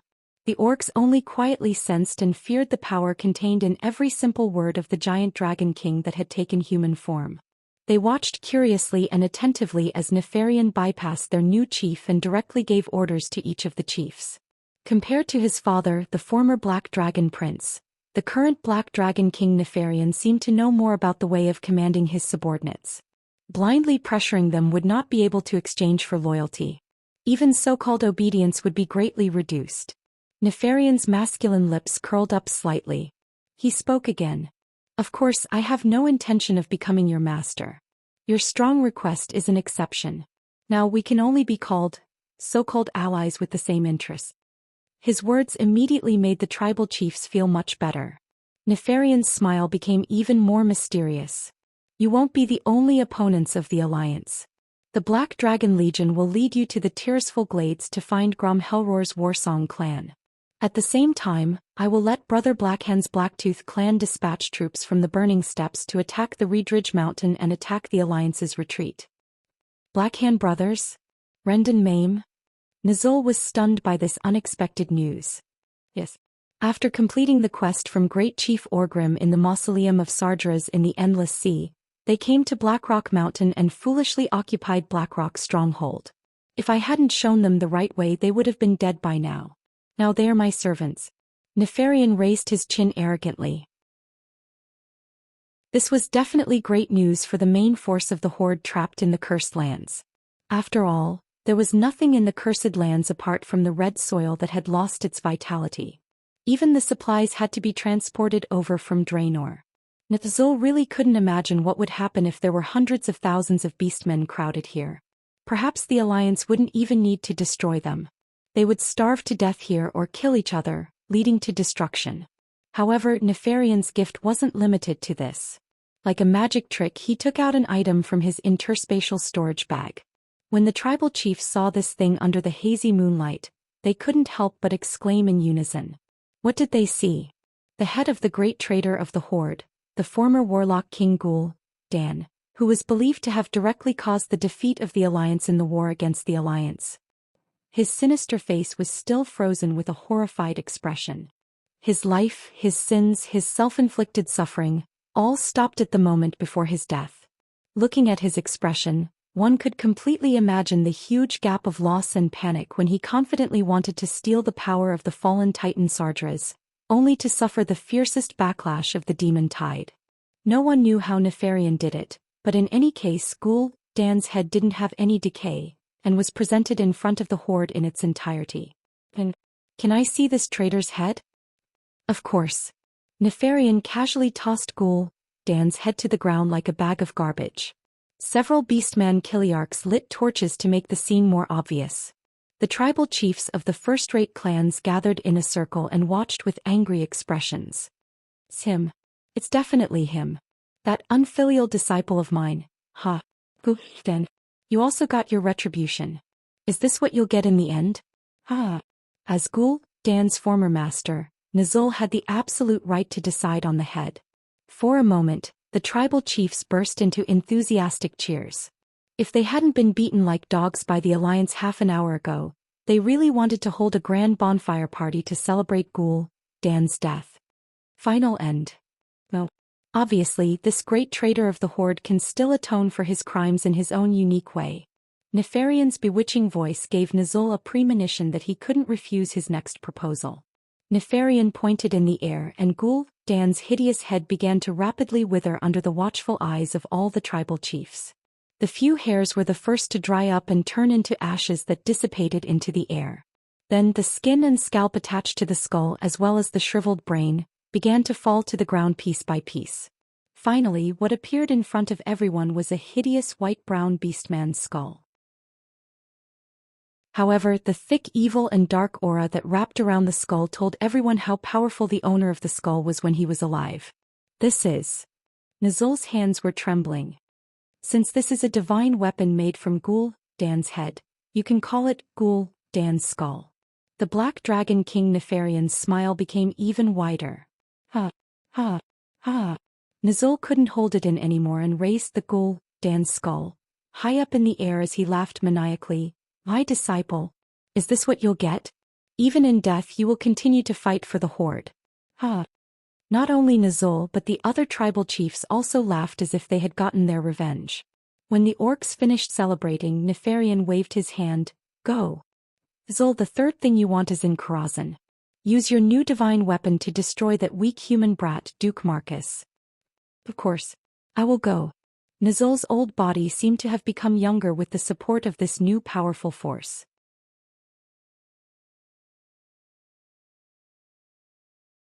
Chapter 694. The night grew darker.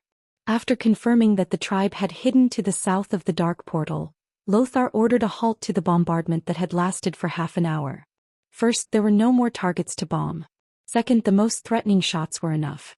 Third, Muradin also said that if this continued, the first thing that would collapse would be the overheated cannons. Forcing the cannons to cool down would only make the quality of the cannons more likely to explode.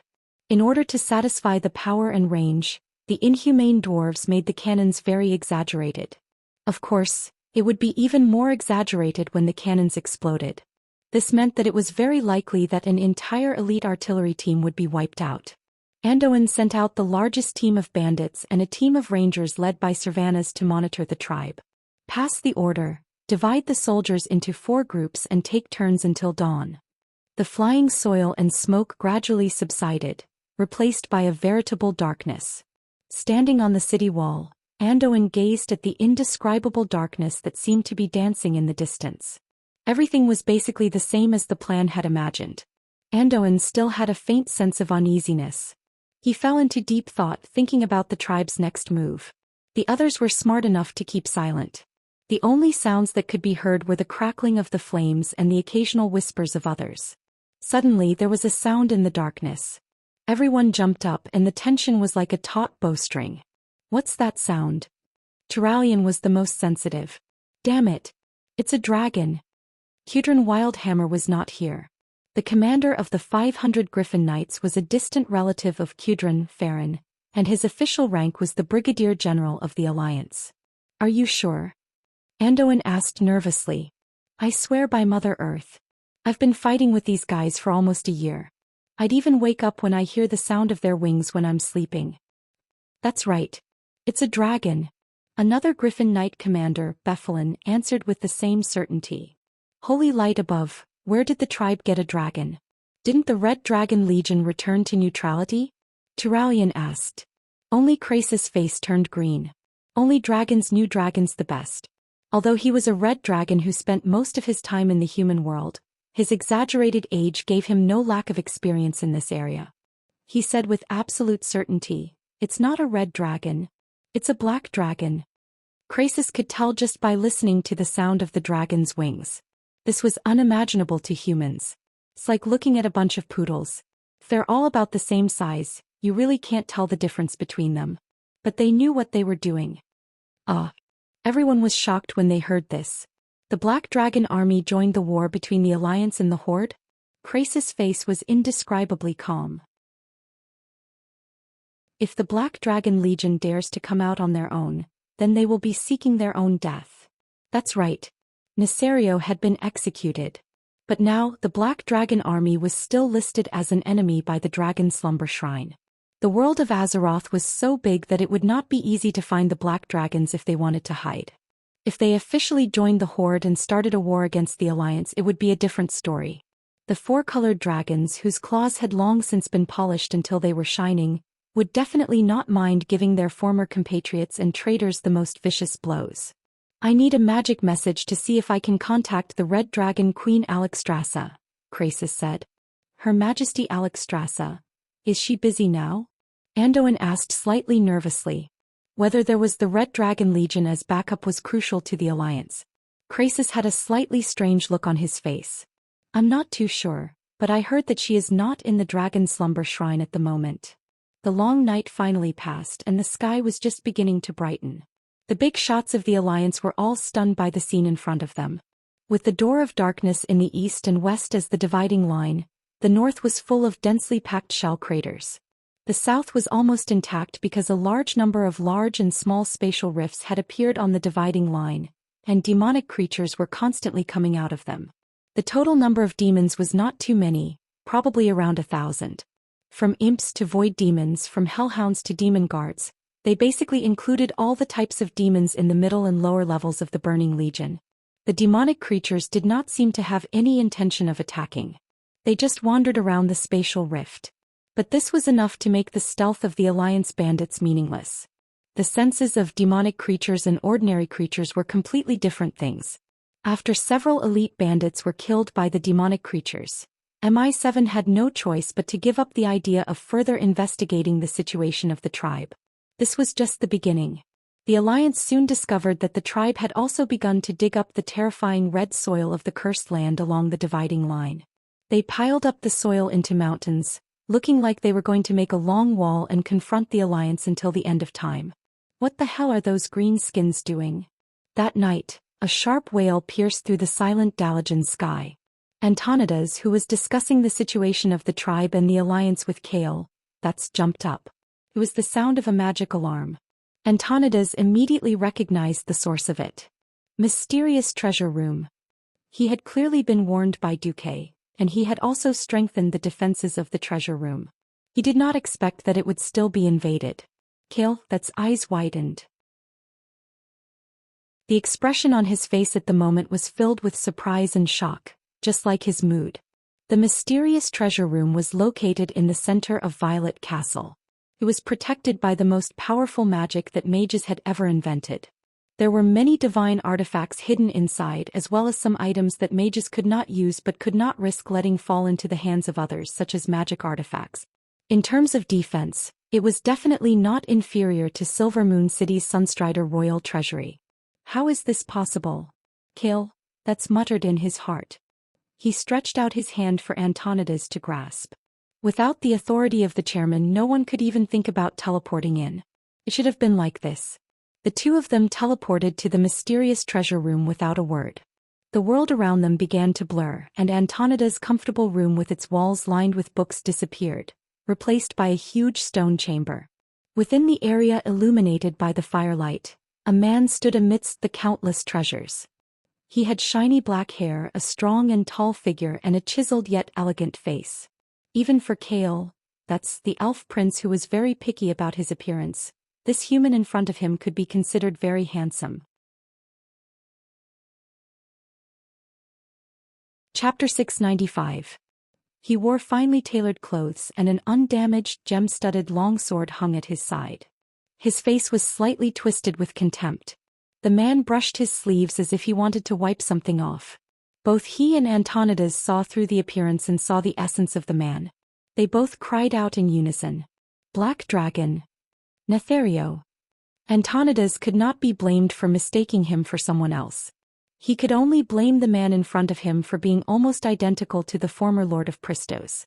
However, unlike the Lord of Pristos, the man in front of him did not conceal his dragon aura at all. No, this was not concealment. This was showing off and showing off. He was younger and more arrogant. The floor and walls of the treasure room were roughly chiseled from the solid rock strata of the earth, and the ceiling was arched. There were no windows in the room and only one door. Apart from the empty space near the exit, the rest of the room was filled with partitions, boxes, and bookcases, all of which were filled with various treasures. Amidst the dust and those items, a few people stood. Although they were in human form, Antonida's senses detected the black aura surrounding them. But before they turned around and revealed their shining eyes under their hoods, Antonidas already knew their identities. They were the terrifying existences that once gave the Alliance the most headaches in the Horde. It was unknown whether they should be included in the biological domain, the Death Knights. Now, several Death Knights surrounded the Black Dragon, who had transformed into a human man like stars surrounding the moon. This terrible situation made Antonidas, a Breaking Dawn Archmage, panic. Hehe.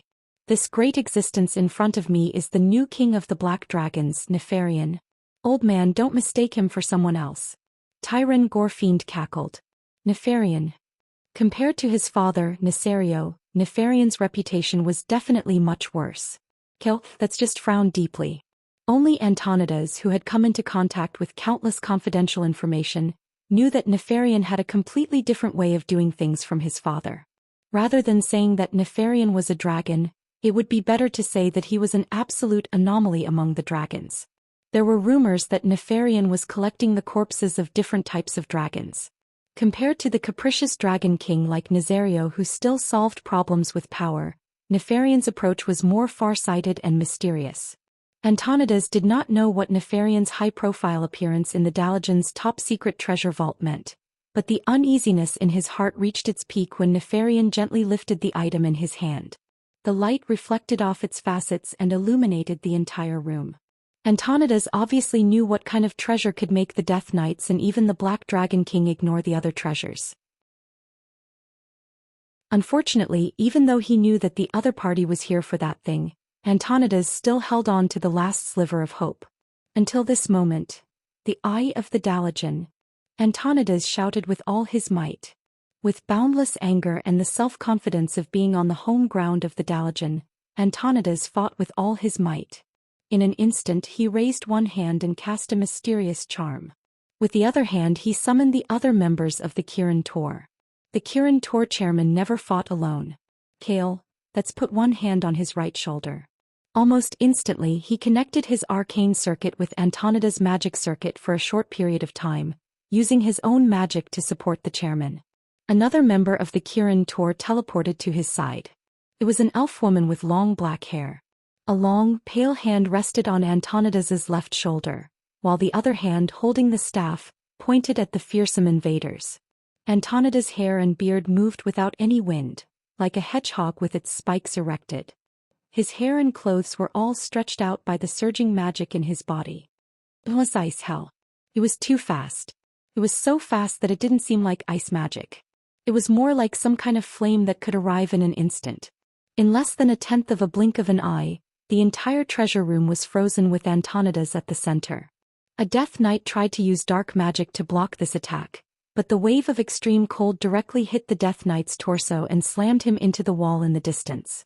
His chest was shattered because of the impact, but in the next moment, the pieces of armor that burst out of his chest, along with his entire body, were completely frozen under a thick layer of ice. However, the smartest Death Knights such as Tyron Gorfiend chose to hide behind Nefarian. In just 1/100th of a second, even the famous Nefarian would be trapped in this underground treasure room that could gather the magic of more than 300 mage towers in the Dalajan. It didn't matter if it was the Black Dragon King or a dragon aspect. With this earth-shattering magic, Antonidas dared to fight it. At this moment, Nefarian's lips curled into a smile, causing the Breaking Dawn mage's heart to skip a beat. In front of Nefarian, a smooth blue magic shield suddenly appeared. The brilliance was so beautiful that it felt as if the sweeping ice elements had collided with a huge blue dragon's scale. Antonidas was so shocked that he almost bit his tongue off. For a moment he almost thought that he was attacking the king of magic, Maligos. Before he could react, his magic was reflected back at him. The power of endless ice hell was instantly compressed, turning into a large hand made of ice fog that was reflected back at twice the speed to attack its master. Antonidas suddenly felt as if he was grabbed by a pair of cold hands, and the endless cold began to squeeze his heart. He grabbed his chest tightly with both hands, trying to overcome the pain that was like angina. In the end, the Breaking Dawn mage was able to cast a spell. A purplish-red light danced around him, dispersing the cold in his body. He tried to take a deep breath, letting the cold out of his body. Fortunately, his lungs finally began to expand, his heart began to beat again, and the warm feeling returned to his body. His powerful spell saved his life, while the elf prince relied on his incomparably precious magic items to get through this difficult time. However, the female elf counselor was not so lucky. Her pale face was twisted and her whole body fell backwards. Her black hair wrapped around her like a shroud. Anyone could see that the extreme cold had taken her life. Sahira. No. Ignoring the old mage's scream and the elf prince's angry gaze, Nefarian threw the Dalajan eye to Tyron Gorfiend as if it was a copper coin. Let's go. Chapter 696. Antonidas looked on in despair. Was this the power of an ancient dragon that stood at the top of the world? The Breaking Dawn mage's full strength? No, even the combined attack of 2 Kirin Tor senators at the peak of the Radiant Moon level was not enough to defeat Nefarian. The old mage suddenly realized Kale, that's anger. The prince watched his good friend and colleague die, his handsome face twisted with anger. However, when he raised his chin, he did not have the courage to look Nefarian in the eye. Blasphemer! Leave the Dalajan eye behind. The prince tried to attack Tyron directly, but a Death Knight who quickly moved in front of Tyron blocked his magic. As if to vent his anger at the death of his good friend, the elven prince raised and separated his hands that were filled with magic power. Almost at the same time, the Death Knight began to scream in pain. His limbs were torn off one by one, separated from his torso. The shocking scene made Antonidas regain his senses. The Breaking Dawn mage finally saw it. If he had not attacked Nefarian directly, the Black Dragon King would not have bothered to intervene in the battle of mortals like them.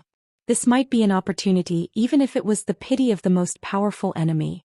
Kill all the Death Knights. The old mage was still angry. On the other side, Nefarian opened the portal leisurely. On the other side, another Kirin Tor senator teleported over and joined the fierce battle against the Death Knights. Unfortunately, it was too late. The 3 archmages looked at the invaders with eyes full of anger. So what? As Nefarian entered the portal, the Death Knights began to blur.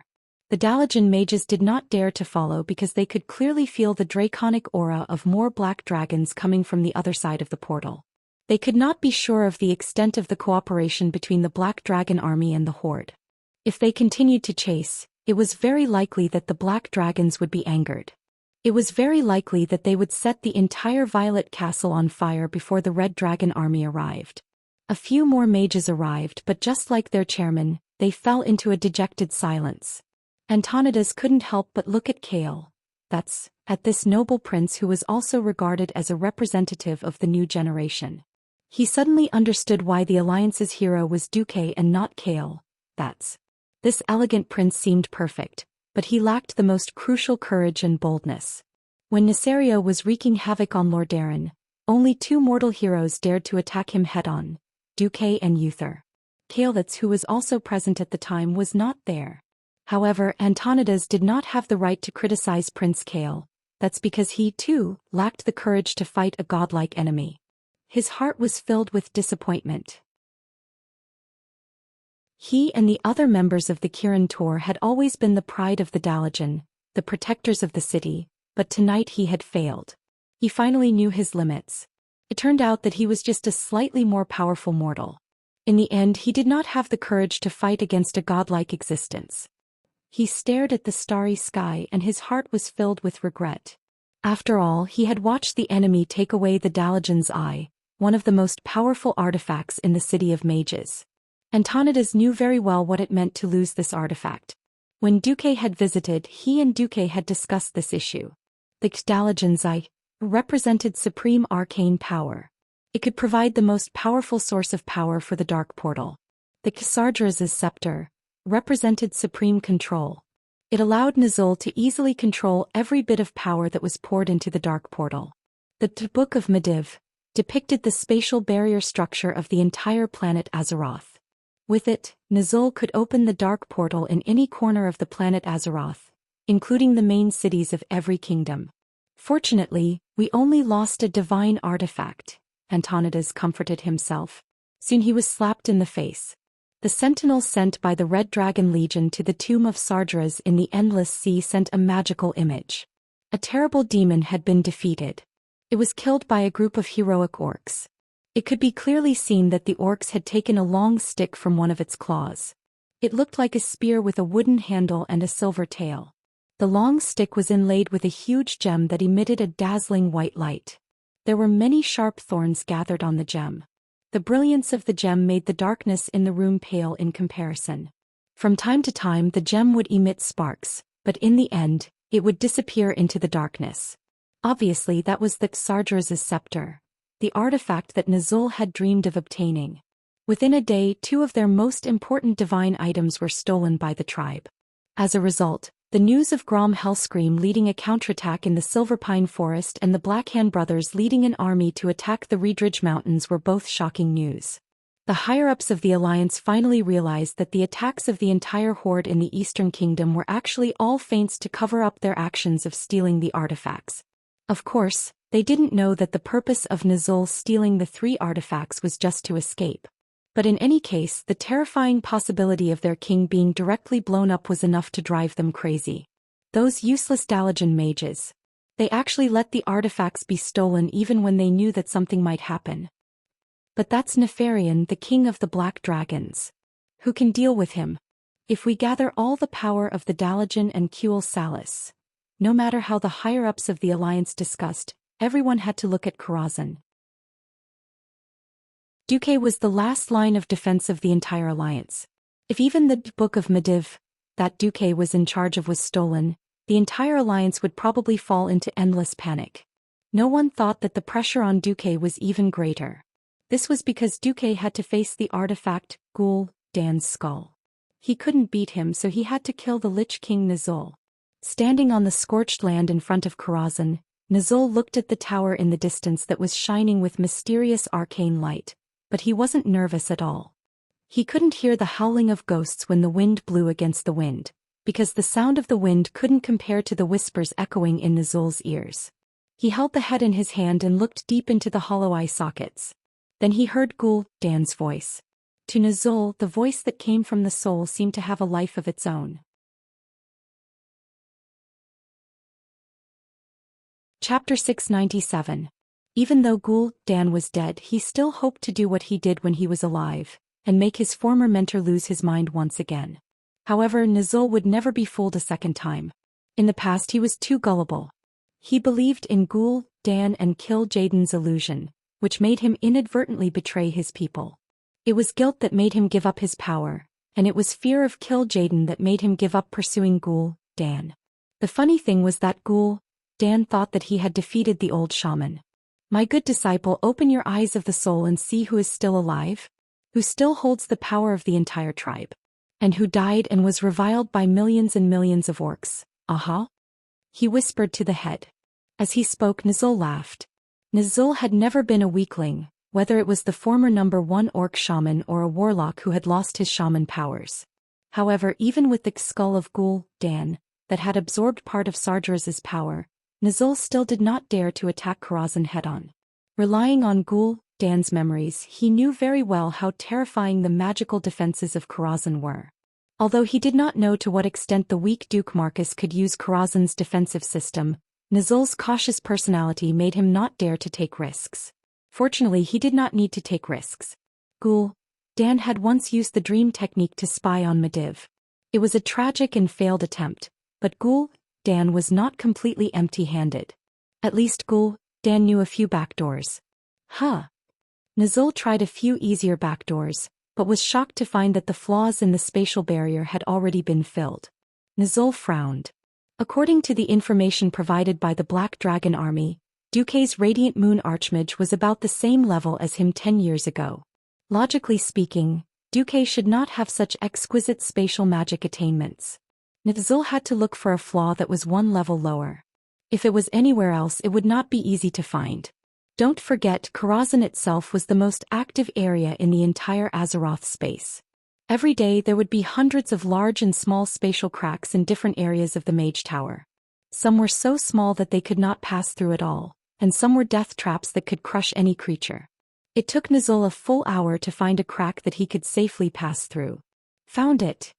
With a gentle wave of his hand, a dazzling spatial passage appeared in front of him. He waved his hand gently and a dazzling spatial passage appeared in front of him.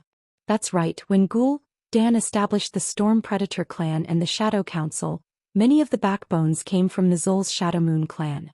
At that time Nizul had lost power. Many shamans turned into warlocks and sought refuge with Zhou Xian, but there were still many warlocks who chose to support Nizul. After Orgrim took advantage of Zhou Xian while Zhou Xian was unconscious to clear the shadow of the Shadow Moon orcs under Gudon. The 4 powerful warlocks continued to reinforce the spatial passage, while 2 warlocks summoned several fiend guards with the height of 2 people and blue skin to take the lead and rush over. Feeling the intense elemental fluctuations coming from the other side of the passage, Nizul did not care. He gently blessed himself with a huge magic shield and strode in with his head held high. Evil must be destroyed. It was a deep female voice. When his vision returned to normal, the first thing Nizul saw was a huge stone female giant. She was casting golden holy flames, and almost instantly killing the demon guards that rushed forward. His 2 high-grade warlocks could not hold on any longer.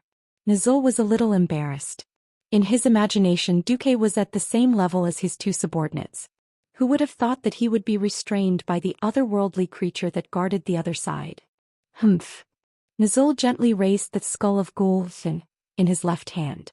He used the unparalleled evil magic in the skull to cast a summon. The space in front of Nizul twisted, and then a creature that came completely from the void appeared. He could have summoned a powerful demon, but unfortunately he did not dare to use the power of the demon too much. He was worried that his summoning of a powerful demon would attract the attention of Kill Jaden. After all, he signed a blood contract with Kill Jaden, and then he used the shaman's methods to deceive the deceiver. After taking benefits from Kill Jaden, he did not obey Kill Jaden's orders. It was a very large nightmare creature. It was much taller than a human. No, it was much taller than any orc. In front of the female giant, it was a full head taller. Its skin was covered with scales, and there were lumps that could burst at any time all over its body. It looked like the surface of its body was like a liquid. There were protruding spikes on its shoulders, forearms, chest, and other places. At the end of its long arms was a huge palm with long claws. The bottom of its face was too narrow and the top was too wide, forming an inverted triangular head. Its slanted eyes glowed a smoky yellow, and one of its small mouths was filled with sharp fangs. Behind it, a tail was swaying from side to side. What exactly it was, Nizul did not know. As soon as it appeared, it wanted to devour Nizul, but the power of the skull of Zhou Xian easily suppressed its will. The huge monster suddenly jumped on the female giant, who was wrapped in holy light, and wrestled with the female giant. The female giant's holy light burned its body, causing it to scream. However, after the lumps on its body burst, the acid that flowed out also hurt the female giant. In the next moment, A powerful arcane puppet wrapped in lightning blocked in front of him. Nizul gave a contemptuous smile, and another powerful summoned creature came out, suppressing this huge guard. The two huge existences fought on the huge balcony. Nizul frowned. The defense of Karazhan was higher than he thought. However, he only had 2 slots for ordinary top-level summons. Gritting his teeth, Nizul had no choice but to use Gul Dan's soul to summon a huge hellfire that was wrapped in flames. This kind of war machine, which was made of huge green stones that kept burning, did not have much self-awareness. As long as the soul imprint on it was erased after use, it should not be discovered by Kill Jaden. Just like that, surrounded by several orc warlocks, Nizul went into Karazhan with the hellfire, opening the way. When the hellfire kicked open the wooden door in front, Nizul and a red-haired female elf, who was scooping meatballs from a steaming hot pot, looked at each other in a daze.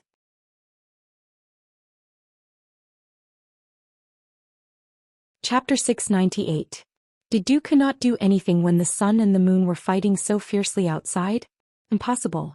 Duke, who had always planned before taking action, thought about Nizul for a long time. He gave up the idea of gathering all 3 artifacts.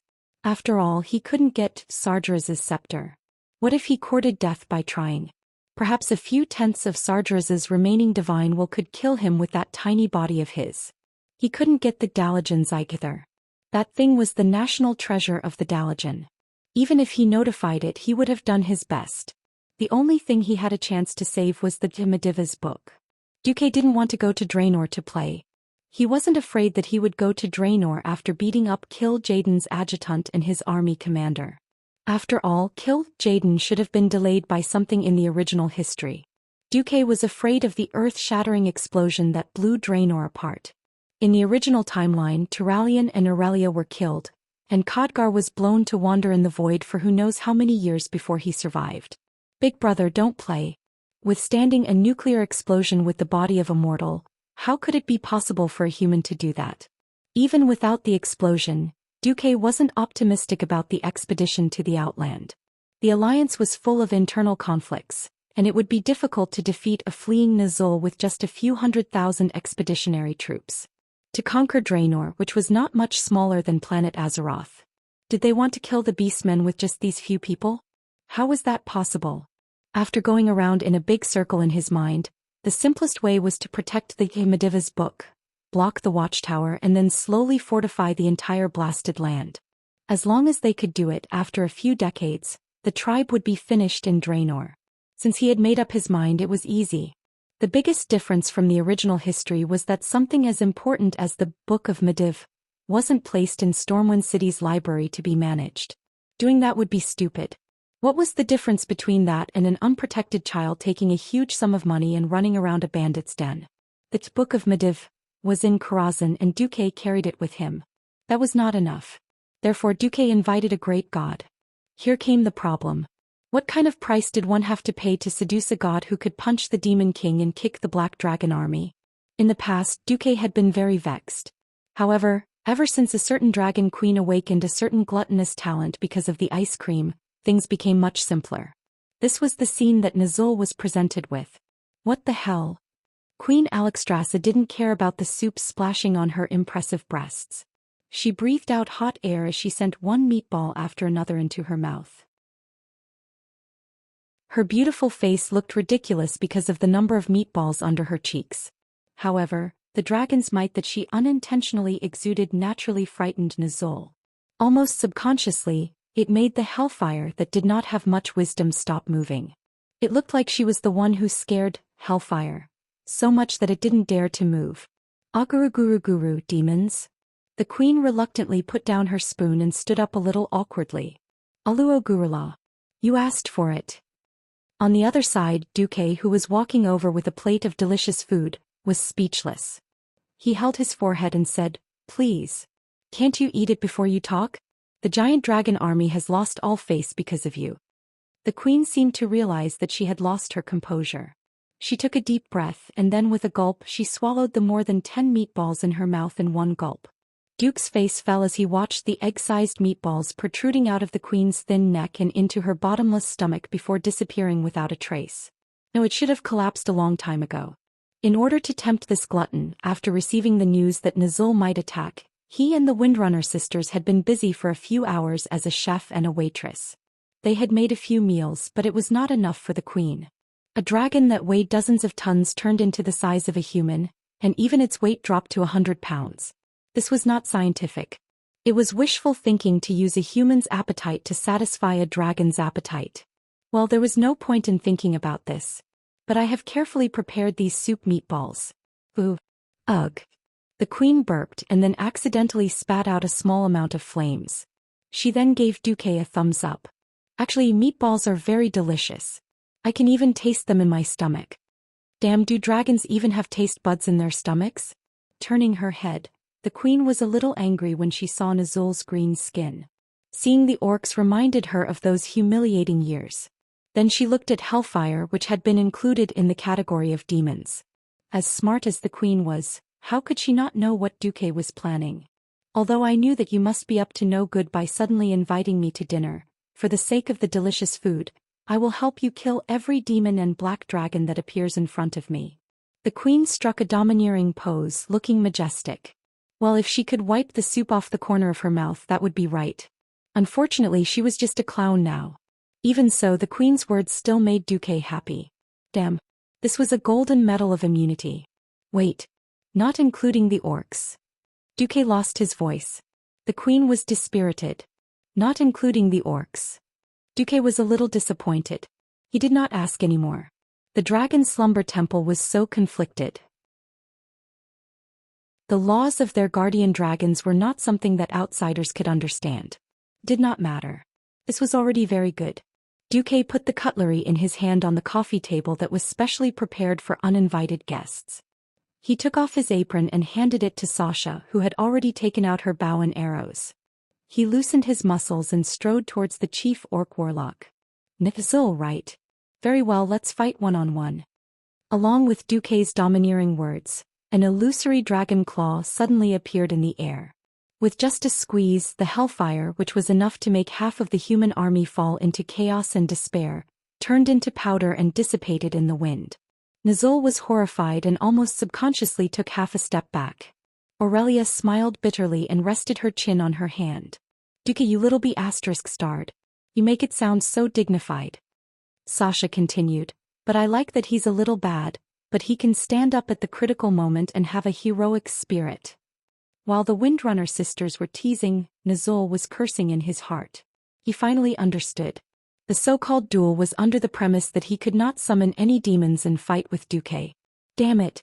Could a warlock who could not summon demons still be called a warlock?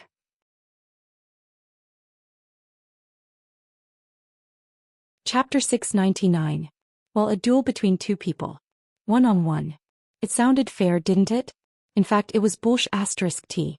Although warlocks had the talents of demon, destruction, and pain, not allowing a warlock to have a demon pet was like letting a karate player cut off a pair of palms to play senpai. Nazul's strength was at least halved. Since ancient times, warlocks had relied on hellhounds to disgust the mage to death. Hellhounds could not only provide warlocks with magic resistance, but they could also interrupt the mage's casting from time to time. Well, the hellhound that was just summoned was directly wiped out by Xianxia. Then she found a void demon and tried to make the void demon give herself a magic shield. The moment the demon came out, it was also wiped out by the queen. Nazul cried when he pulled the fight to such an extent. Damn, this was a fair duel? This was the so-called one-on-one? Nazul was so angry that his nose was crooked. Nazul also saw Duque's viciousness. What made him even more bitter was that his plan to crush Karazhan had gone down the drain. After seeing Nefarian, how could he not know that this skinny elf woman in front of him was most likely the dragon aspect Xianxia? Even if she did not attack him, he would not be able to please himself. This Lich King had never been a courageous person. Grom Hellhound's roar was, "Don't be a coward, just do it." Well, more than cowardly? More than cowardly? Even the sun shrunk for you to see. Other villains would at least say some harsh words and then make a magnificent, strategic retreat. Well, Nazul actually did not say a word. He raised his chin and a few of his bitter warlock brothers immediately rushed forward, swearing to die. He turned around and left without looking back, as if he had torn down your door and left without saying a word of apology. Hey. You come as you please, you leave as you please. If you rob the bride and tear down the door, at least leave a red packet. If you don't leave your life an artifact behind, don't you feel embarrassed? Duque sneered and used a large ice shield to withstand the warlock's annihilation spells, then raised his hands and made a closing gesture. It was as if a pair of invisible giant palms had appeared in the void and forcibly closed the portal that Nizul had created. Creak. A teeth-aching sound stimulated everyone's eardrums. Nizul's beard curled up in anger. He turned around abruptly, and the white skull paint on his face began to fall as his facial muscles trembled in anger. Duke Marcus, he yelled in the common tongue. Duke Marcus. It's true that the dragon is a powerhouse, but she's not a qualified bodyguard. Don't think that I can't kill you under her protection. Duque crooked his finger and smirked. Come. I'm not afraid of you. His hand gesture was also a signal. Almost as soon as he moved his finger, the Windrunner sisters behind him made their move. Since Nizul did not care about the rules of the pugilistic world of one-on-one fights, then in a group fight who knew who would be afraid of who? Aurelia's violent wind and thunder arrow easily hit a high-grade warlock who had lost his shield. Without the shield that the void demon had exchanged for the sacrifice, the only thing that could resist the attack was their own equipment and mortal body. They were not like Nizul, who had seemingly strange but incomparably luxurious epic equipment. Warlocks who relied too much on their shields were no different from lambs waiting to be slaughtered after losing their shields that could protect them from physical attacks. The wind and thunder arrow directly exploded the head of a warlock, and even the broken part of the cervical vertebra was charred black. On the other side, Sasha's wind arrow was not as domineering as her sister's wind and thunder arrow, but when it came to killing people, its efficiency was not bad. Next to her, the heroic spirit sorcerer Khadgar had just rushed out and stabbed a warlock in the back like a thief. He suddenly found that the rest of Nizul's subordinates had been killed by the Windrunner sisters.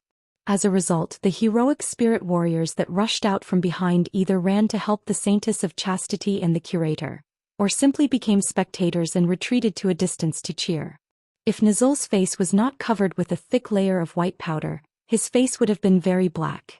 Nizul was very afraid of death, but he found that when he had nowhere to retreat, he was the kind of person who would burst out with unlimited potential. Perhaps this was the human desire to live. Above his head, a huge fire cloud the size of a small villa was rolling, as if it was gathering a storm. However, this firestorm did not look like a simple gathering of elements, nor did it look like a dead object. The destructive fire elements circled around it rhythmically, like a strong beating heart in a human chest. The fire cloud absorbed the energy from the void elemental realm, and every beat was like the deep breath of a giant dragon, mixed with wind, thunder, and fire. Nizul's magic staff in his right hand guided the fire cloud, and the skull of Gul'dan in his left hand continued to pour even more mana into the fire cloud. Even if this fire cloud was not a dragon breath, it was still similar to the dragon breath of a dragon aspect. Oh. Seemingly aware of her rudeness, Alexstrasza finally used a handkerchief to wipe the soup off her mouth, and immediately set her eyes on Nizul. A Breaking Dawn mystic already had the ability to hurt a dragon aspect, and with the help of a divine artifact, this was enough to pose a threat to a dragon aspect. The queen could not help but narrow her eyes. Duque, it's fine if you want to act cool, but don't go overboard.